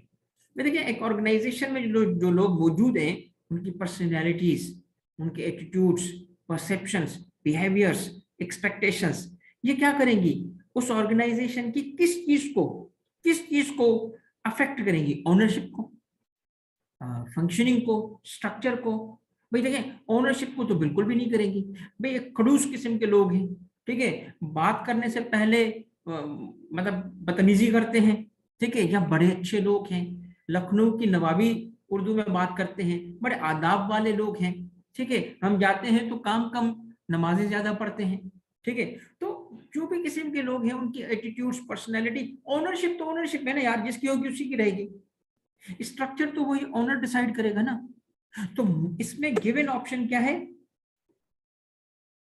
Functioning, is it functioning smoothly, वो फंक्शन उसका स्मूथ हो रहा है या प्रॉब्लम्स हो रही है। एक फैक्ट्री हो, और बता रहा हूं बेटा यही रीजन बताऊंगा अभी, उस्मान, एक फैक्ट्री हो और उस फैक्ट्री के अंदर लोगों की परसेप्शंस क्या है, परसेप्शंस ये हैं कि ये जबान की बेसिस पे झगड़े हो रहे हो, उसमें सेक्रेटेरियल बेसिस पे झगड़े हो रहे हो, ठीक है, उसमें किसी और बेसिस पे झगड़े हो रहे हो, तो बताओ फैक्ट्री चलेगी? प्रॉफिट तो गया तेल लेने, प्रॉफिट तो गया दूर, प्रॉफिट को तो बात ही छोड़ दो, फंक्शनिंग हो सकेगी? नहीं हो सकेगी। तो इसका मतलब है हाँ, इसमें एटीट्यूड्स, मतलब बात ये है कि इस केस में प्रॉफिट को भी अल्टीमेटली हिट पड़ेगा, मगर डायरेक्ट हिट किस पे पड़ता है, फंक्शनिंग पे पड़ता है। ठीक हो गया बेटा, आगे बढ़े। 9, which of the following is profit earning organisation. एक है हम तुम प्राइवेट लिमिटेड, देखिए SECP, securities and exchange, commission of Pakistan, government of Pakistan. अब भाई गवर्नमेंट ऑफ पाकिस्तान टैक्स वैक्स लगा के बड़ा प्रॉफिट कमाते हैं, नन ऑफ द अबव। भाई इस गिवन सिचुएशन में हमारे हिसाब से a private company is a profit, ठीक है। Correct answer is a. 10, there are dash number of basic forms of business ownership, 1 2 2 3 4 5, बताओ कितने बेसिक फॉर्म्स। वैसे तो देखो एक स्पेक्ट्रम होता है, स्पेक्ट्रम का मतलब क्या है कि जी इस तरफ है काला, इस तरफ है गोरा, तो बीच में है ग्रे, ये था वाइट, ये है ब्लैक, ये है एक रेंज ऑफ ग्रे। तो इस तरह तो देखिए बहुत नंबरिंग काउंट की जा सकती है, मगर गिवन योर लिमिटेड जो बुक की रिक्वायरमेंट है, तो कितने होंगे फॉर्म्स, कितने होंगे बेटा, कितने होंगे? बेसिक फॉर्म्स की बात हो रही है, सब फॉर्म्स की बात नहीं हो रही, बात हो रही है बेसिक फॉर्म्स की। बेसिक स्ट्रक्चर कितना है बेटा, बताओ भाई बेसिक स्ट्रक्चर क्या है? इसका मतलब आप इसमें कंफ्यूज हो, इसमें कुछ बच्चे कंफ्यूज है बेटा। बेसिक स्ट्रक्चर है 3। क्यों 3? देखो एक क्या आता है, सोल प्रोप्राइटरशिप, दूसरा क्या आता है, बोलो बोलो बोलो बोलो क्या होगा, पार्टनरशिप, तीसरा क्या है, कंपनी, लिमिटेड लायबिलिटी कंपनी। ठीक हो गया, ये 3 बेसिक फॉर्म है। 11, देयर आर 3 टाइप्स, यही जो अभी मैंने बताया, 3 types of business organizations and the features of each type of organization are same. सारे जो बिजनेसेस ही तो हैं, हाँ जी हैं। तो क्या ये स्टेटमेंट ट्रू है? Is it true? नो। अगर 3 है तो इट्स अ फॉल्स स्टेटमेंट। क्यों? क्योंकि हर किसी के फीचर्स मुख्तलिफ होंगे। 12, द बेसिक डिजाइन फीचर, कौन सा फीचर? डिजाइन वाला feature of an organization depends on, basic design feature होता है ना कि ये इसको कैसे हम डिजाइन कर रहे हैं, किस चीज पे डिपेंड कर रहा है? The type of organization, the environment in which, type of organization के किस टाइप के, अभी हमने जो 3 टाइप्स बताई, the environment in which the organization operates in, environment कौन सा होगा, nature of the organization, business कौन सा किया जाएगा। अब अगर आप गौर से देखें कि जब हम डिजाइन किसी का तय करेंगे, किसी बिजनेस ऑर्गेनाइजेशन का डिजाइन तय करेंगे, तो किस चीज पे हम फैसला करेंगे, क्या चीज देखनी पड़ेगी? आप टाइप देखेंगे, एनवायरनमेंट देखेंगे या बिजनेस देखेंगे? और जिसने अपनी बुक को अच्छे तरीके से पढ़ा है तो उसने इस चीज को देखा है। और मुझे तो लग रहा है कि इस पॉइंट को आप में से किसी ने नहीं पढ़ा, कि अभी तक मुझे एक भी करेक्ट जवाब नजर नहीं आया। अब नजर आना शुरू हो गया है क्योंकि मैंने क्लू देना शुरू कर दिए हैं। और correct answer is all of above. Correct answer all of above. क्यों भाई? जब आप डिजाइन बनाओगे तो क्या करोगे? आप उस टाइप को छोड़ दोगे? क्या आप इन्वायरमेंट को छोड़ दोगे? क्या आप नेचर, भाई मैन्युफैक्चरिंग कर रहा हूँ, डिजाइन तो इसी तरह करेंगे ना। डिजाइन तो देखो ना, ये आपकी बुक में मौजूद पॉइंट्स हैं, ये मैं कहीं बाहर से नहीं लाया, ये आपकी ही बुक में, आईकेप की बुक के पॉइंट्स में उठा के आपको दे रहा हूं बेटा। इस तरीके से आपको, अब यार मैंने फिर मुझे स्किप हो गया था, ठीक है चलो भाई आगे बढ़ो। 13, business organizations exist to make a dish, whereas public sector organization exist to provide a dish to the public। दोनों में profit profit, profit benefit, profit interest, benefit profit, what is the correct? Business organization exists to provide to make a profit, समझ आ रहे हैं?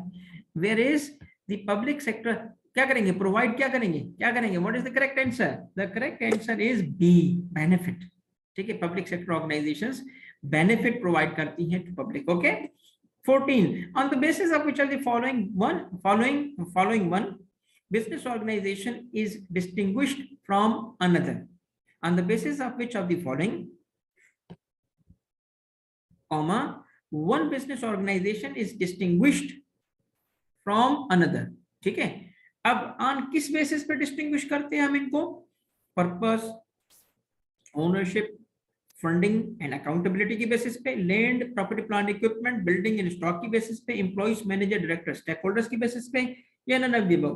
अब जब आप chapter 2 खोलोगे ना तो उसके शुरू में ही जो कैटेगरी बनी हुई है वो क्या बनी हुई है? वो ये बनी हुई है, on the basis of purpose क्या है, ओनरशिप क्या है, फंडिंग कैसे होती है, अकाउंटेबिलिटी कैसे होगी, इसकी बेसिस पर वन ऑर्गेनाइजेशन को फ्रॉम अनदर ऑर्गेनाइजेशन डिस्टिंग्विश किया जाता है।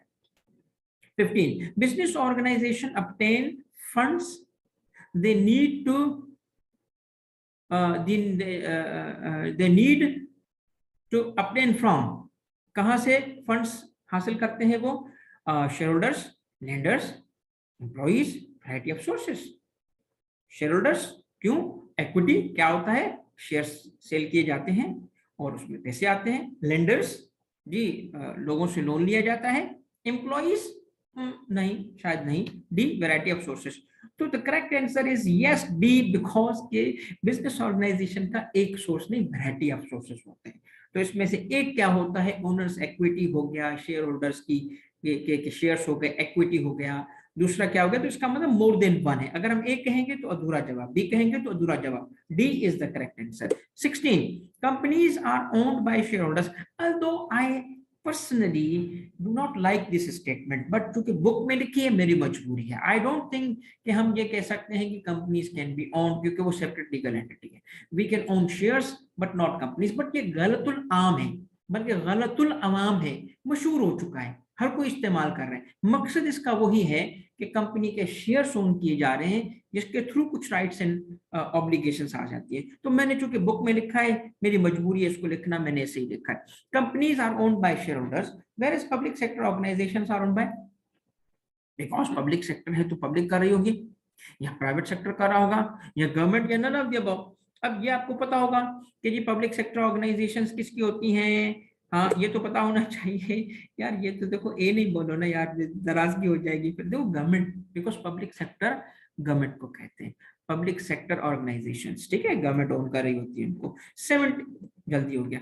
17, management of an organisation is accountable to देश for goals and objectives of the organisation. अब इसका चूंकि जवाब शो हो चुका है तो इसमें मैं बात नहीं करूंगा। मैनेजमेंट जो होगी, मैनेजमेंट अकाउंटेबल होती है जो ओनर्स, ठीक है, ओनर्स, राइट। नेक्स्ट क्या हो रहा है, अच्छा इसमें वो लगा हुआ है। अच्छा, for the financial performance of the company, for the financial performance of the company, directors of the company are accountable to, ये भी शो हो चुका था, अल्लाह करे बाकी जल्दी में ना हो। तो ये क्या हो गया बताओ, ये है to shareholders. Yes yes correct. अब देखता हूं, वरना मैं फिर रोक के सारी स्लाइड्स आगे चेक कर लूंगा क्योंकि जल्दी में अपीयर हो रहे हैं। 18 के बाद है 19, चलो शुक्र है नहीं आया। 19, an order for shareholders to hold accountable, किसको, शेयर होल्डर को, टू होल्ड अकाउंटेबल किसे, directors of the company, management को, फॉर द फाइनेंशियल परफॉर्मेंस में। क्यों उनको करेंगे, देखने के लिए कि फाइनेंशियल परफॉर्मेंस के सीधी कंपनीज क्या करती हैं। इसके लिए होल्ड रेगुलर मीटिंग्स, ठीक है भाई, बार बार बुलाओ, शेयर होल्डर इधर आ जाओ, डायरेक्टर इधर आ जाओ, अब ये चलो करो नूरा कुश्ती। अच्छा जी, फाइनेंशियल परफॉर्मेंस के लिए publish minutes of the meeting, minutes board of director की पब्लिश कर दो, दुनिया भर को बताओ, ऐसा होता है नहीं। तो क्या होता है इसके लिए, what is the correct answer, ये मकसद है एनुअल रिपोर्ट्स और अकाउंट्स। ये इसीलिए बनाए जाते हैं ताकि फाइनेंशियल परफॉर्मेंस, इसके और भी पर्पसेस हैं, ये नहीं कि सिर्फ ये पर्पस है, one of the purpose is this, main purpose is this, ताकि अकाउंटेबिलिटी देखी जा सके किसकी, डायरेक्टर्स की। ठीक हो गया। Public sector organizations obtain their funds from the government, which in turn raises through a public sector organization, like we said, government owned होती हैं। तो बताओ उनको फंड्स कौन देता है, गवर्नमेंट। तो गवर्नमेंट वो पैसे कहां से लाती है, पब्लिक फंडिंग से, लोगों से मांगते हैं। गवर्नमेंट सब्सिडी, सोचो, टैक्सेशन, ये नन ऑफ द तो the correct answer is taxation, वो टैक्स से पैसे रेस करते हैं। 21, a sole proprietor runs his business himself, yes, and not willing to employ any single individual for business में, is it absolutely correct। मैं देखिए, मैं तो सोल प्रोप्राइटर हूँ, अपन तो खुद काम करता है, अपन को किसी का काम अच्छा नहीं लगता, चलो भाई साइड में हो जाओ तुम लोग, अपन सारा काम खुद करेगा। भाई सोल प्रोप्राइटर है, मगर उसका मतलब ये नहीं है कि वो सोल ही होगा, उसको लोग चाहिए, एम्प्लॉइज चाहिए, चाहे वो चंदे की हो। एक पान की दुकान भी देखोगे ना, तो समटाइम्स अगर वो चल पड़े तो वो असिस्टेंट अपने साथ रखता है। तो this statement is not true, क्योंकि ये एम्प्लॉय रखने पड़ते हैं। इट्स नॉट विलिंग नहीं होता, विलिंग होता है, वो एम्प्लॉइज रखता है। 22, चाचा चाय वाला runs a tea shop, his business is a correct example of क्या, sole proprietorship।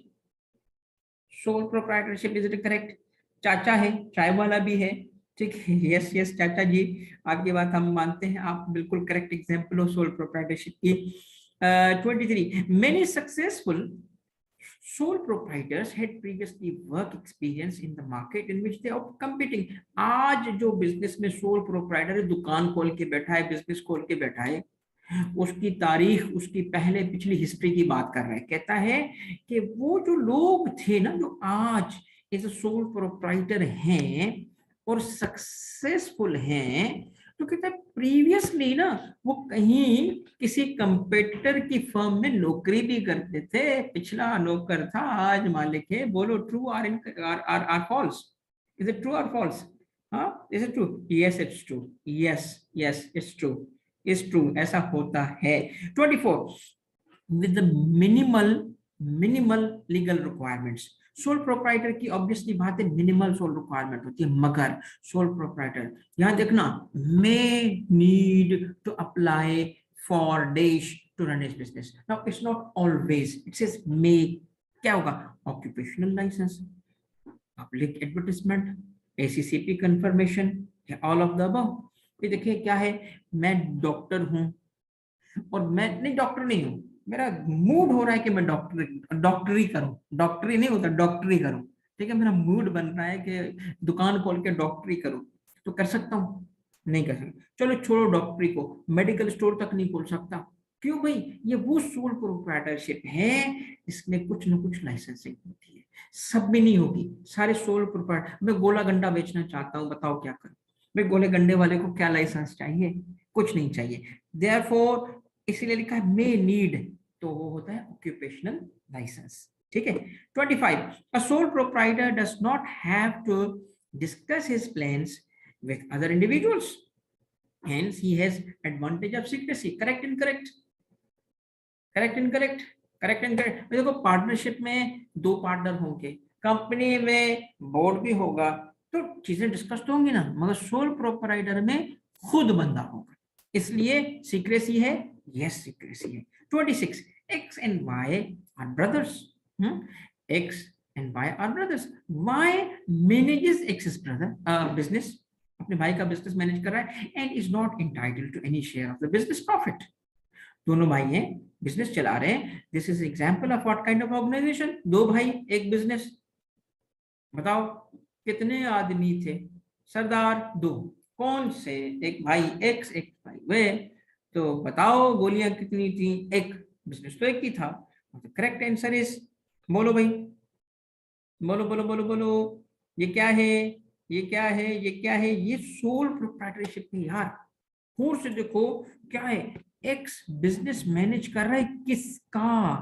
भाई एक वाई बिजनेस मैनेज कर रहा है किसका? एक्स का बिजनेस मैनेज हो रहा है, और वाई को जब प्रॉफिट में शेयर भी नहीं मिलेगा, इसका मतलब क्या है? Y is working is employee, partnership नहीं है। समझ आया? सोल प्रोप्राइटरशिप की एग्जांपल है। 27, why is there greater flexibility in Why is there greater flexibility in sole proprietorship? बोलो भाई flexibility इसमें क्यों है? Because sole proprietor is free to make decisions himself, किसी से नहीं पूछना, बीवी से भी नहीं, बॉस है ही नहीं, ठीक है, खुद फैसले करना है। Because sole proprietor easily transfers business, मेरी दुकान है जिसे चाहे बेच दूं। Because the degree of expansion of business is high, none of the above। बताओ भाई, भाई free to make decisions, decision making बहुत, कोई अपनी मर्जी है, डिस्कशन थोड़ी होगा, डिफरेंसेस थोड़ी होंगे। भाई आपकी मर्जी है, 10 रुपए का बेचना है 10 रुपए का बेचो, भाई 9 रुपए का बेचना है 9 रुपए का बेचो, किससे खरीदना? अकेला ही बंदा। That is the main source of flexibility. 28, it is confirmed that SECP laws and regulations only apply to corporations, correct, that issue stock, यानी शेयर्स, स्टॉक का मतलब कहते हैं शेयर्स, स्टॉक का तो पता है ना आपको, जल्दी जल्दी बताओ ताकि मैं उसमें बताऊं, जल्दी जल्दी बताओ। स्टॉक स्टॉक स्टॉक का पता है? स्टॉक का पता है या नहीं पता? शेयर्स और स्टॉक का फर्क पता है? शेयर्स एंड स्टॉक का फर्क पता है? बोलो भाई, शेयर एंड स्टॉक का फर्क पता है? नहीं, एक को भी नहीं पता, बता रहा हूं। देखिए बेटा, एक कंपनी ने शेयर इशू किया, ठीक है, शेयर इशू करते हैं ना, तो एक शेयर है 10 रुपए का, ठीक है जी, 10 रुपए का एक शेयर है। अब जब कंपनी शेयर इशू करती है, तो एक एक शेयर इशू नहीं करती कि मेरे मेरे मेरे दिल ने किया यार कि पाकिस्तान की सारी कंपनी के शेयर्स खरीदूं। क्यों? मेरा दिल है, मेरा बस ख्याल आया, पाकिस्तान की सारी कंपनी का एक एक शेयर ले लेता हूँ। एक एक शेयर मिलेगा मुझे? कंपनी एक एक शेयर थोड़ी बेचती है, कंपनी कम से कम मिनिमम नंबर ऑफ शेयर्स रखेगी कुछ, वो मिनिमम नंबर होगा ना, वो ग्रुप ऑफ शेयर्स होगा, एक एक शेयर नहीं होगा। जब एक एक शेयर नहीं होगा, तो शेयर्स किस में बिकते हैं? शेयर लॉट में या ग्रुप में बिकते हैं। उस ग्रुप को क्या बोलते हैं मेरा बेटा? उसको बोलते हैं स्टॉक बोलते हैं। यानी कम से कम भी 500 लेने पड़ेंगे, कम से कम भी 5000 लेने पड़ेंगे, तो एक शेयर नहीं मिलेगा। कम से कम कितने मिलेंगे? 500। कम से कम कितने मिलेंगे? 5000। इस 500 या 5000 को कहते हैं स्टॉक। और हम पाकिस्तान में पाकिस्तान शेयर एक्सचेंज नहीं बोलते, पाकिस्तान स्टॉक एक्सचेंज बोलते हैं, क्योंकि शेयर्स जब बिकते हैं तो स्टॉक में बिकते हैं। 5000 की एक लॉट बिकेगी, 500 की एक लॉट बिकेगी। ये नहीं होगा कि एक एक शेयर बेचू, मैंने एक एक शेयर इसको बेचा, एक शेयर इसको बेचा, ऐसे नहीं होगा। करेक्ट? ये बात समझ आ गई आपको? स्टॉक की बात समझ आ गई? ठीक है। मिनिमम कंपनी फिक्स करेगी ना। तो स्टॉक क्या हुआ, शेयर्स को ही कहते हैं मगर उसके ग्रुप को कहते हैं। But in case of sole proprietor the laws according to which the nature of business also apply. बताओ क्या है, but in case of sole proprietor laws according to their nature of business also apply. इसका मतलब है कि क्या sole proprietor पे भी कुछ लॉस अप्लाई करते हैं? यस और नो, यस और नो। भाई देखो, वो बनाने के लिए तो आपको आजादी है, मगर चलाने के लिए आपको कोई कानून कोई अप्लाई नहीं करेगा। ऐसा कैसे हो सकता है? Statement is true. ये नहीं कहते कि देखो क्या लिखा है, in case of sole proprietor the laws according to the nature, हर किसी पे नहीं अप्लाई करेगा, मगर कॉर्पोरेशन या कंपनीज पे ये लॉज हमेशा अप्लाई करेंगे। मैं कंपनी बनाना चाहता हूं, कंपनीज एक्ट के मुताबिक ही बनाऊंगा। ठीक हो गया बच्चा? 29 which of the following is the advantage of sole proprietorship? बताओ भाई, sole proprietorship, low secrecy, limited share and profit, no government regulations, low secrecy. Are you sure low secrecy होती है? हाई सीक्रेसी होगी, क्योंकि मैं जब तक अपने दो होठों से चीज नहीं निकालूंगा तो लोगों को पता कैसे चलेगा? तो सीक्रेसी तो हो। लिमिटेड शेयर इन, शेयर और प्रॉफिट कहां से आ गया भैया? नो गवर्नमेंट रेगुलेशन, ऐसा कैसे हो सकता है नो गवर्नमेंट? तो कंपैरेटिवली देखा जाए, लो गवर्नमेंट रेगुलेशंस की बात नहीं है, कंपैरेटिव, कंपैरेटिव देखो, कंपैरेटिव जो आपने पढ़ा है बुक के हिसाब से इट इज लो टैक्सेशन। क्यों? क्योंकि देखो लो गवर्नमेंट रेगुलेशंस नहीं है, रेगुलेशंस उसकी हैं depending upon the nature of business है। यानी सी भी मैं अपने हिसाब से उसको गलत नहीं मानता, सी भी अपने हिसाब पे है, गवर्नमेंट रेगुलेशंस उसमें है। मगर एक मिसाल सुनो बेटा, अच्छा सुनना मेरी बात तवज्जो से, ये मैं क्यों डी को सही बोल रहा हूँ, मैं आपको एक मिसाल दूंगा, आपको समझ आ जाएगी। मैं फार्मा का बिजनेस करना चाहता हूँ। फार्मा क्या बनाता है? मेडिसिन, ठीक है, ड्रग्स। तो फार्मा के सेक्टर या फार्मास्यूटिकल के सेक्टर में बिजनेस करना चाहता हूँ। बताएं ये रेगुलेटेड है कि नहीं है? बोलो, ये रेगुलेटेड है कि नहीं है? हर बंदा हर मेडिसिन बना सकता है या गवर्नमेंट से रेगुलेशंस होंगी? तो गवर्नमेंट रेगुलेशंस है कि नहीं है? है, गवर्नमेंट रेगुलेशन है। सुनना मेरी बात, फार्मा रेगुलेटेड है, ठीक है जी। भाई देखो, हर कोई अगर बनाएगा ना बेटा, तो हकीम जब बनाना शुरू कर देंगे ना, तो हार्ट डिजीज में हार्ट अटैक दे देंगे वो, ठीक है, इसीलिए हर कोई नहीं बना सकता। अब सुनो, अगर मैं फार्मा की इंडस्ट्री में एज सोल प्रोप्राइटर काम करूं तो मेरे पे रेगुलेशन अप्लाई करेंगे कि नहीं? ड्रग्स एक्ट मुझ पे अप्लाई करेगा कि नहीं करेगा? ये सोल प्रोप्राइटर, मैंने फैक्ट्री खोली है, मुझ पे अप्लाई करेगा? करेगा। अच्छा, अगर मैं वही पार्टनरशिप में काम करूं, किसमें काम करूं? पार्टनरशिप में काम, तो मेरे पे क्या कम रेगुलेशन अप्लाई करेगी कि ज्यादा रेगुलेशन अप्लाई करेगी? बोलो बोलो बोलो बोलो, सेम या कम या ज्यादा? बताओ क्या होगा? सेम रेगुलेशन तो वही होंगी ना। अच्छा जी, मैं अगर इस कंपनी जाऊं तो क्या मेरी रेगुलेशन होंगी? इसका मतलब क्या है कि इंडस्ट्री में रेगुलेशन अप्लाई करती है मेडिसिन पे, चाहे वो सोल प्रोप्राइटर बनाए, चाहे वो पार्टनरशिप बनाए, चाहे वो कंपनी बनाए, रेगुलेशन का लेवल सेम होगा। तो गवर्नमेंट रेगुलेशंस इस वजह से यहाँ हमेशा ठीक नहीं है, वो तो सब पे सेम होगा। वो तो रेगुलेट किसको कर रहा है? बिजनेस को कर रहा है, बिजनेस एक्टिविटी। चलो एक बात और सुनो, पेट्रोल पंप, पेट्रोल पंप का पता है ना, पेट्रोल पंप की प्राइसेस रेगुलेटेड होती है कि नहीं होती? पेट्रोल पंप की प्राइसेस रेगुलेटेड होती है कि नहीं होती? ओगरा उसकी प्राइस फिक्स करता है कि नहीं फिक्स करता? चलो भाई, मैं आ गया पेट्रोल पंप पे, ये है पेट्रोल पंप का बिजनेस। ये पेट्रोल पंप का बिजनेस में सोल प्रोप्राइटर बन के, क्योंकि मेरे पास जमीन थी, दुबई के पैसे बड़े थे, मैंने लगा दिया पेट्रोल पंप। बताएं मुझ पे ओगरा की रेगुलेशन अप्लाई करेंगे कि नहीं करेंगे? करेंगे। अच्छा, पैसे कम थे, एक दोस्त से पार्टनरशिप कर ली, तो बताएं क्या रेगुलेशन अप्लाई करेंगी कि नहीं करेंगी? अच्छा जी, हमने कंपनी खोल ली, बताओ रेगुलेशन, तो क्या कंपैरेटिवली रेगुलेशन कम ज्यादा हो रही है ये सेम है? सेम है। अब समझ आया? यहाँ क्या लिखता हूँ, विच of the following is the advantage of, तो ज्यादा बेहतर ये। ओके, समझ आ गया आपको? समझ आ गया बेटा मैंने क्यों डी को करेक्ट किया? Next 30, despite ease of dissolution in sole proprietorship, ease, mood नहीं बना, बंद कर दे, प्रॉफिट नहीं बना, बंद कर दे, ease of dissolution of sole proprietorship, which of the following factor is a constraint?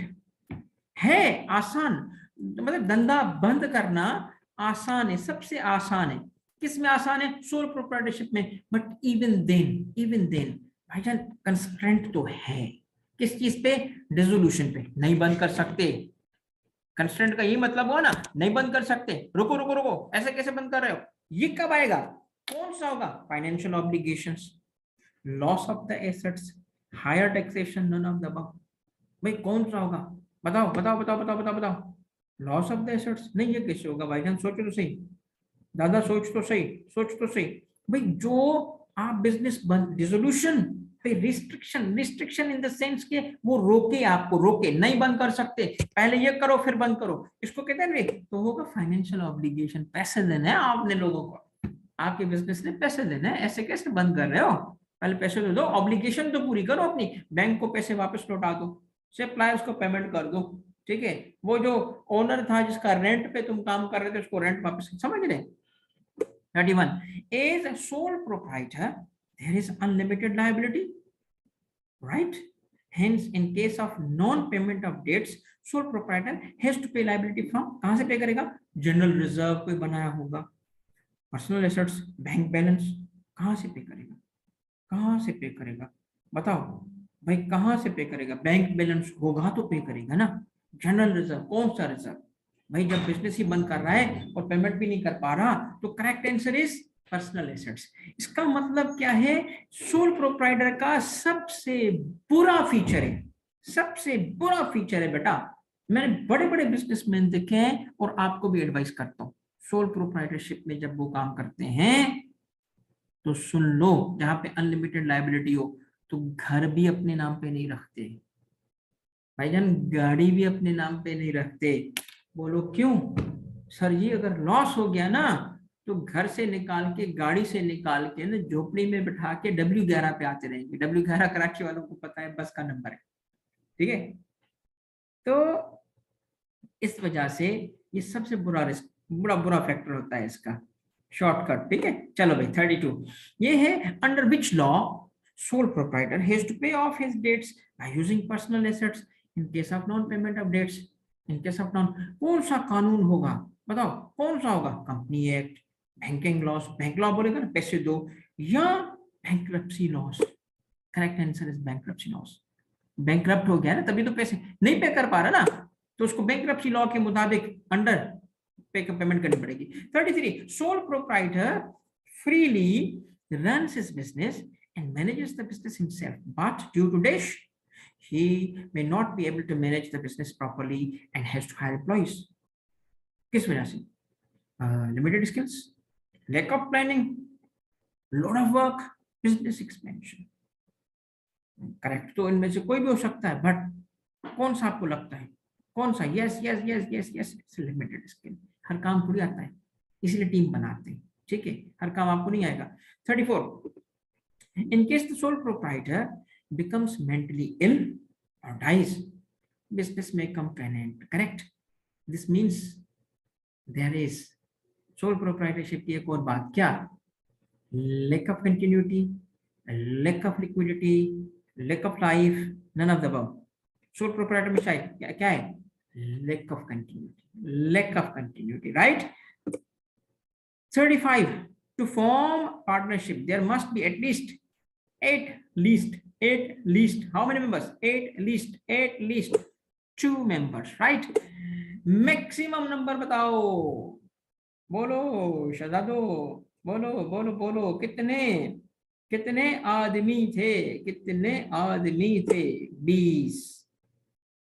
20 से ऊपर क्या बनता है? हाँ भाई 20 से ऊपर क्या बनता है? सर जी कितना 20 के ऊपर क्या बनता है? 200 कैसे आ गया? 20 से ऊपर बनती है मैंडेटरली, मैंडेटरली, नेसेसरली, क्या?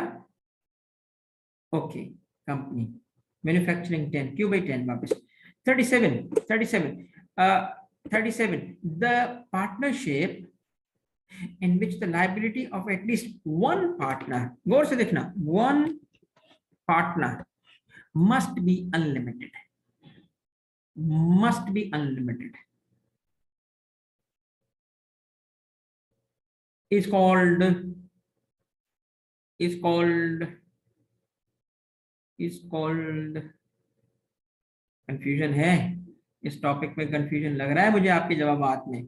लिमिटेड पार्टनरशिप, लिमिटेड पार्टनरशिप और लिमिटेड लायबिलिटी पार्टनरशिप में फर्क है।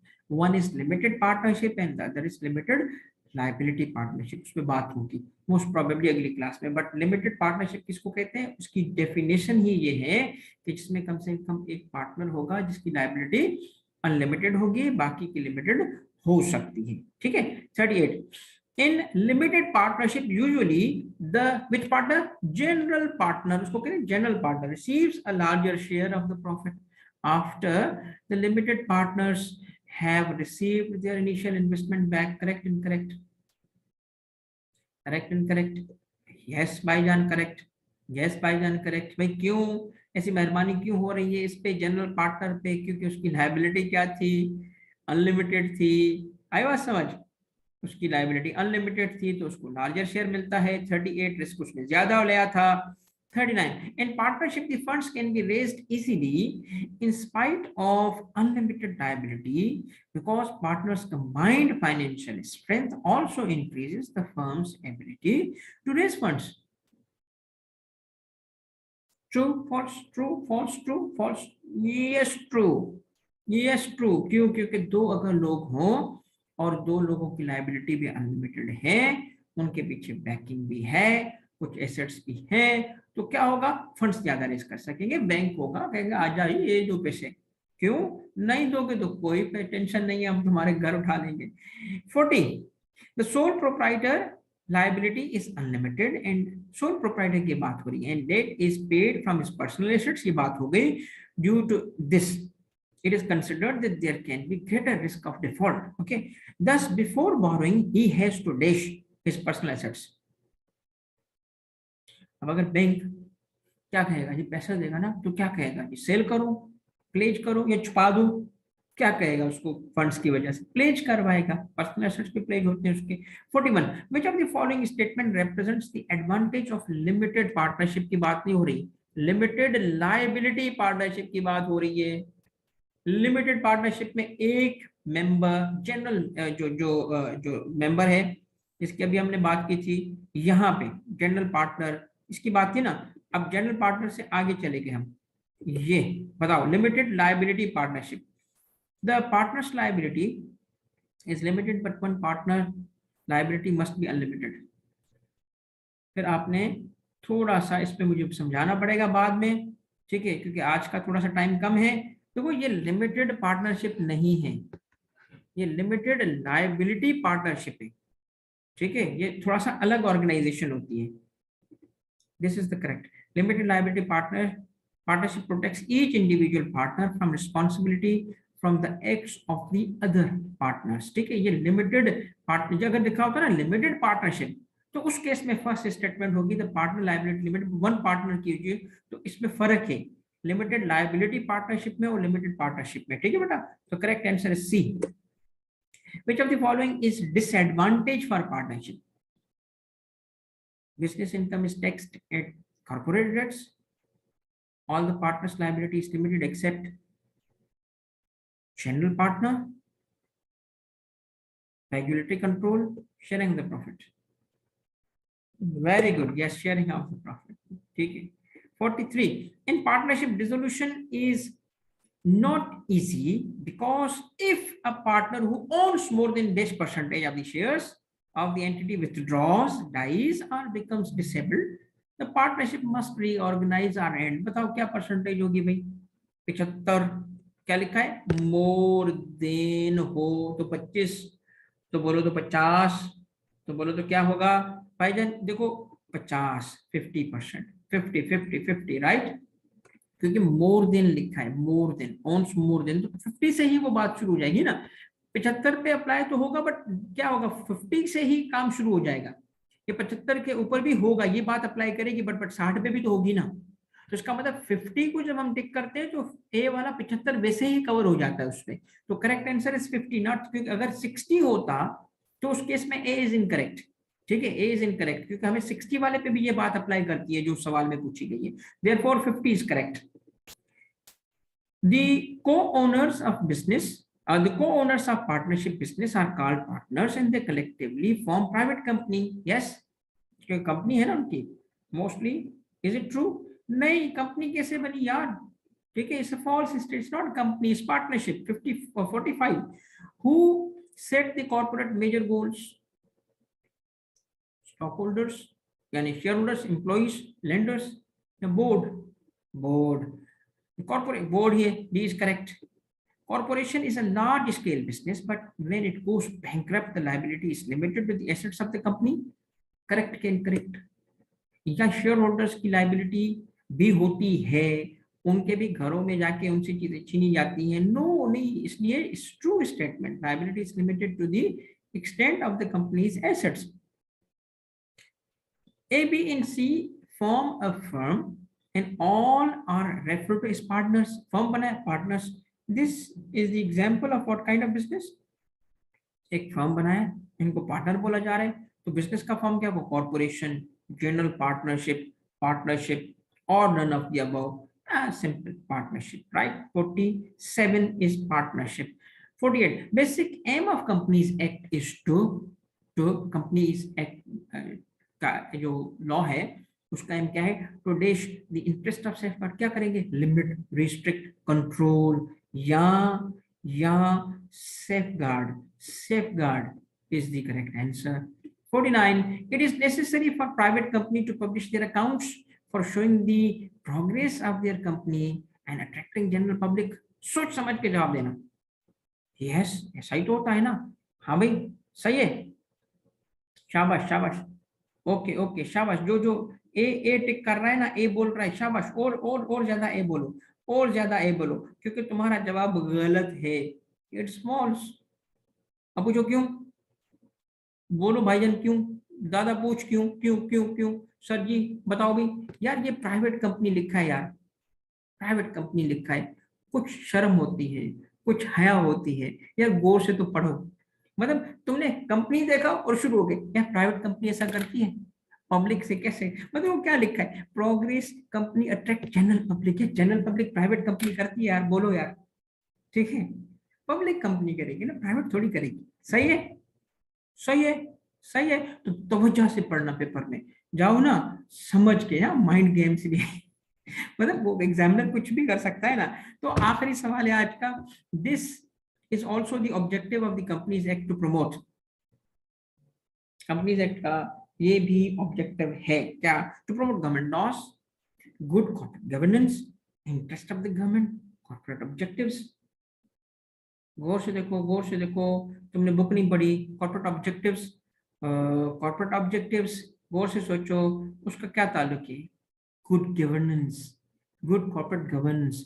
Although B is not absolutely wrong, but अगर आप गौर से देखो तो कॉर्पोरेट गवर्नेंस देखो उसका काम क्या है?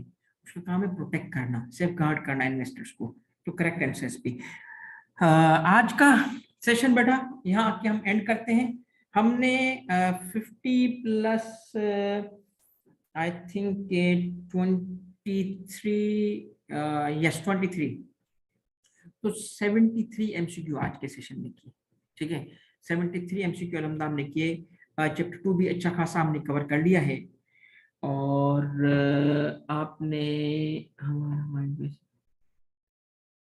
तो आज का जो सेशन है चैप्टर 2 भी अच्छा खासा हमने कर लिया. इंशाल्लाह कल हम चैप्टर 2 को कंप्लीट करके और चैप्टर 3 में जाएंगे. अब आपको प्रैक्टिस के लिए ये मैं ग्रुप पे शेयर भी कर दूंगा. ठीक है, और कोई क्वेश्चंस हैं तो पूछ लो. और इंशाल्लाह कल के सेशन में वीवीआईपी. बहुत बहुत शुक्रिया बेटा. आपको बस प्लेज करना, एमटी के प्लेज करना. मैं मिसाल देता हूँ तुम्हें. मेरा बेटा बैंक से लोन चाहिए. तुम्हारे पास एक मोटरसाइकिल है बस, और कुछ नहीं है. अब लोन तुम्हें चाहिए बेटा, सपोज करो 50,000. अब 50,000 लोन आपको बैंक कैसे उठा के देगा? क्योंकि तुम एमटी के हो, मौलाना टी से और जे से. ठीक है, तो कुछ तो सिक्योरिटी में रखेंगे ना वो आपसे. वो आपका ये जो मोटरसाइकिल है ना वो रखेंगे. इसको कहते हैं प्लेज करना. ठीक है, कि अगर मैं लोन नहीं लौटा सका तो मेरी मोटरसाइकिल छीन लेना. आई समझ बेटा? मैंने खाना ने भी नहीं खाया। घर जाके खाऊंगा। ठीक है। क्वेश्चन 34 इकरा। अच्छा जी 34, 34, 30, ये है 34 बटा, इस पे पूछो इकरा अल्ताफ। ये क्या है? दाना दाना दाना डब्बा। बेटा देखा, आप बहुत अच्छे बेटा, आप भी बहुत अच्छे, और आपको खुश रखे, बस दुआ में याद रखिएगा। इकरा बताओ भाई, क्या है इस पे, क्या सवाल है आपका?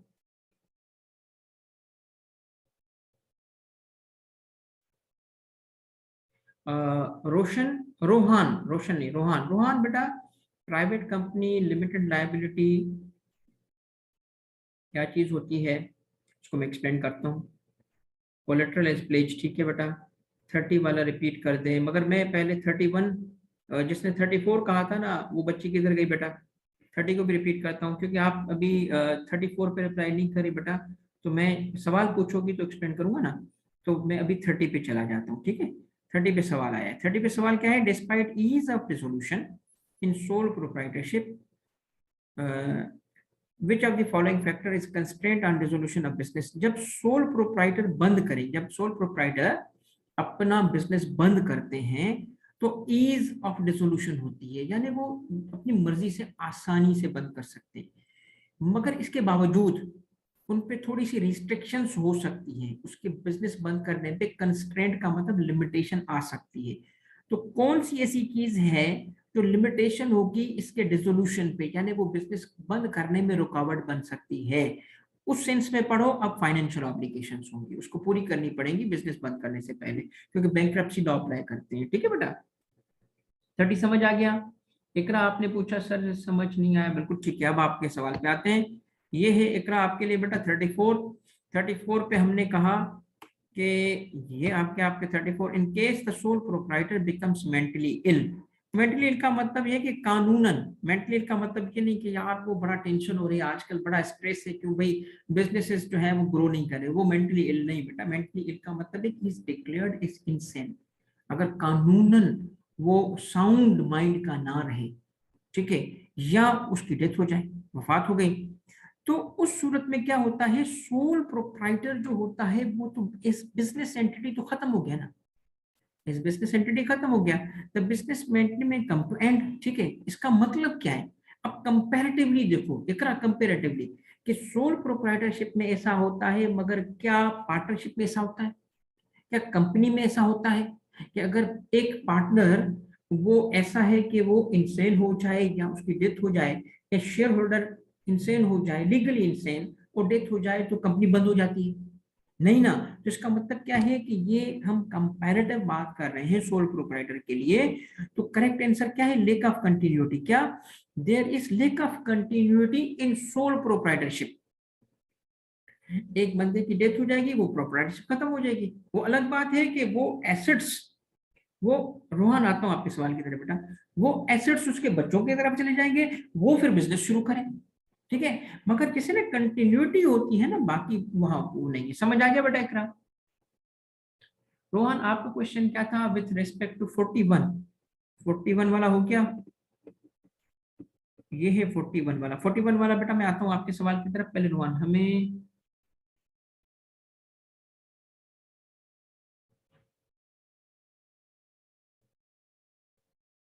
हाँ वो उसकी अलग बात है, जो जो पार्टनरशिप की बात है वो अलग बात है।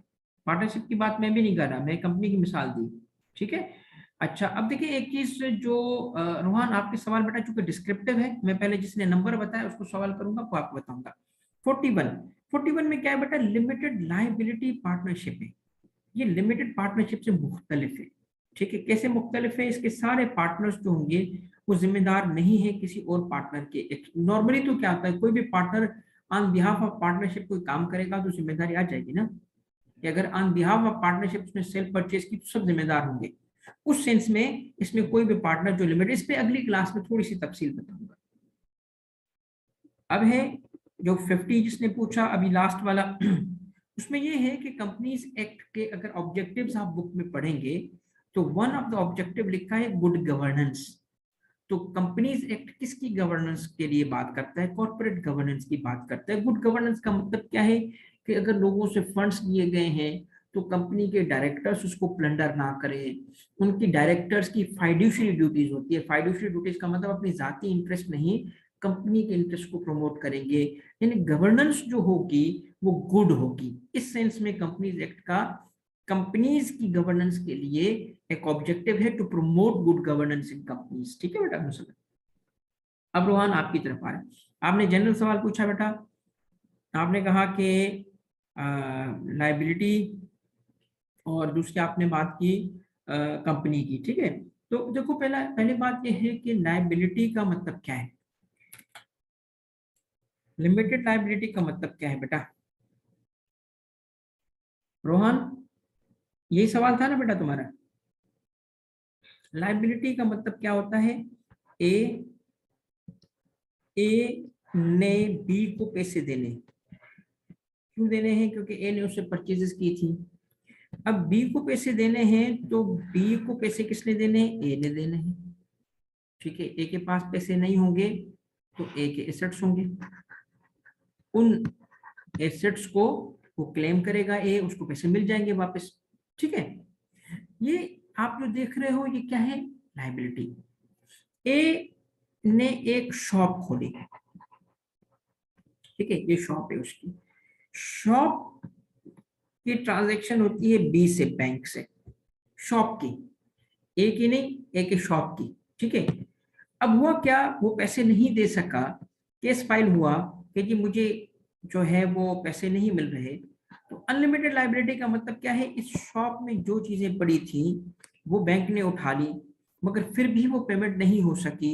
तो शॉप चलाने वाले बंदे के एसेट्स तक उठा लिए जाएंगे पर्सनल। इसको कहते हैं unlimited liability. Unlimited in the sense क्या, कि चाहे वो शॉप से, उस बिजनेस से हो, चाहे उसके पर्सनल हो, लाइबिलिटी की लिमिट नहीं।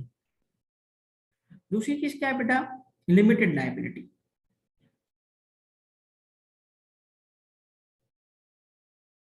प्राइवेट और लिमिटेड का मतलब, प्राइवेट और पब्लिक कंपनी की बात करें, प्राइवेट और पब्लिक। प्राइवेट और लिमिटेड नहीं होता बेटा, क्योंकि प्राइवेट कंपनी भी लिमिटेड होती है। रोहन, प्राइवेट कंपनी भी लिमिटेड होती है। ए बी सी यू लिखते हैं प्राइवेट, फिर आखिर में क्या लिखते हैं बेटा? लिमिटेड लिखते हैं। तो एक प्राइवेट कंपनी भी लिमिटेड होती है। ठीक है, थोड़ा सा। और दूसरी चीज क्या है कि ए बी सी लिमिटेड। ठीक है, तो ये हो गई प्राइवेट, ये हो गई पब्लिक, मगर दोनों क्या है? लिमिटेड है। ठीक हो गया। इस पे थोड़ी सी कल बात होगी बेटा। अगर आपका इन दोनों कंपनीज का डिफरेंस समझना है, इसका स्ट्रक्चर, नंबर ऑफ जो शेयर होल्डर्स, इनका मेन डिफरेंस क्या है? मेन डिफरेंस ये है, ये अपने फंड्स रेज करने के लिए पब्लिक से फंड्स रेज कर सकते हैं। यानी इनिशियल पब्लिक ऑफरिंग, दुनिया भर में एक ना, वो मस्जिद के लाउड स्पीकर पे जाके बोल सकते हैं कि हजरात ऐलान सुनिएगा, हम शेयर बेच रहे हैं, जिसको चाहिए आ जाएं। तो ये इस तरीके से शेयर्स रेज की के लिए पैसे रेज कर सकते हैं, इनिशियल पब्लिक ऑफरिंग देके। जबकि प्राइवेट कंपनी ऐसा नहीं कर सकती। प्राइवेट कंपनी में 3 लोग थे, तीन में से एक के पास 80% शेयर्स थे, दूसरे के पास 10% थे, तीसरे के पास 10% थे। 10% वाला नाराज हो गया क्योंकि उसको चाय सही नहीं दी गई थी कंपनी की बोर्ड मीटिंग में। तो उसने कहा जी मैं तो शेयर्स बेच रहा हूँ। इसने कहा मैं ऐसा बंदा लाऊंगा तुम लोगों के लिए जो तुम्हें सीधा करेगा, वो तुम उसको अच्छी चाय पिलाओगे। तुमने मुझे तो इज्जत नहीं दी ना, मुझे तुमने अच्छी चाय नहीं पिलाई। अब देखो मैं क्या करता हूँ। ये गया और किसी ना भाई को शेयर्स बेचना चाहता है। ठीक है, जो पहले आएगा बोर्ड मीटिंग से पहले फायर मारेगा और फिर वो मीटिंग में बैठेगा। तो क्या ये ऐसा कर सकता है? नहीं कर सकता। क्यों? क्योंकि प्राइवेट कंपनी है, बाहर से लोग नहीं आ सकते। पहले ये क्या करेगा? उन शेयर होल्डर्स को ऑफर करेगा कि मैं शेयर आपको वापस देना, आप ले लो मुझसे, नहीं लेना चाहते फिर वो बाहर जाता है। तो इस तरीके का थोड़ा सा डिफरेंस होता है दोनों में। ठीक है, नॉट फॉर प्रॉफिट के लिए जो बात है ना, देखो बेटा, नॉट फॉर प्रॉफिट ये देखना, ये जो आप बात कर रहे हो नॉट फॉर प्रॉफिट कंपनी की बात कर रहे हो, नॉट फॉर प्रॉफिट कंपनी की बात कर रही है Sneha, Sneha Sneha Sneha, not for profit की बात कर रही हो। ओके, तो देखो अगर वो कंपनी नॉट फॉर प्रॉफिट हो तो उसको बनाते वक्त स्ट्रक्चर कौन सा हो सकता है? उसको बनाते वक्त प्राइवेट कंपनी का भी स्ट्रक्चर हो सकता है स्नेहा, पब्लिक का भी हो सकता है, क्योंकि इसमें ना स्ट्रक्चर का फर्क नहीं है, इसमें ऑब्जेक्टिव का फर्क है। उसमें 3 लोग हों, उससे ज्यादा लोग हों, ठीक है ना। तो ये थोड़ा सा हम कंपनी लॉ में चले जाएंगे ज्यादा, जो आज मैं नहीं जाना चाहता, मैं कल की क्लास में इसकी थोड़ी सी वजाहत करूंगा। एक कंपनी के एग्जीक्यूटिव डायरेक्टर दूसरी कंपनी के नॉन एग्जीक्यूटिव क्यों नहीं हो सकते? एक कंपनी में वो जॉब करता है, वो एज इंडिपेंडेंट डायरेक्टर कहीं और पे नॉन एग्जीक्यूटिव, ठीक है। ये थोड़ी सी तफसील कल आएगी बेटा, कंपनीज एक्ट में ना जाए। तो आज का सेशन कंप्लीट हुआ, बताइएगा मजा आया आपको? चैप्टर 2 में भी चीजें कुछ क्लियर हुई? इंशाल्लाह ताला फर्दर हम कल की क्लास में इसको कंप्लीट करेंगे। और मुझे आपका जो इसमें कॉपरेशन चाहिए वो ये है कि चैप्टर पढ़ लिया करो, ठीक है, क्लास से पहले चैप्टर पढ़ लिया करें।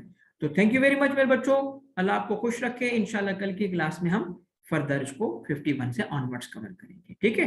जज़ाकल्लाह, थैंक यू वेरी मच, अल्लाह हाफिज।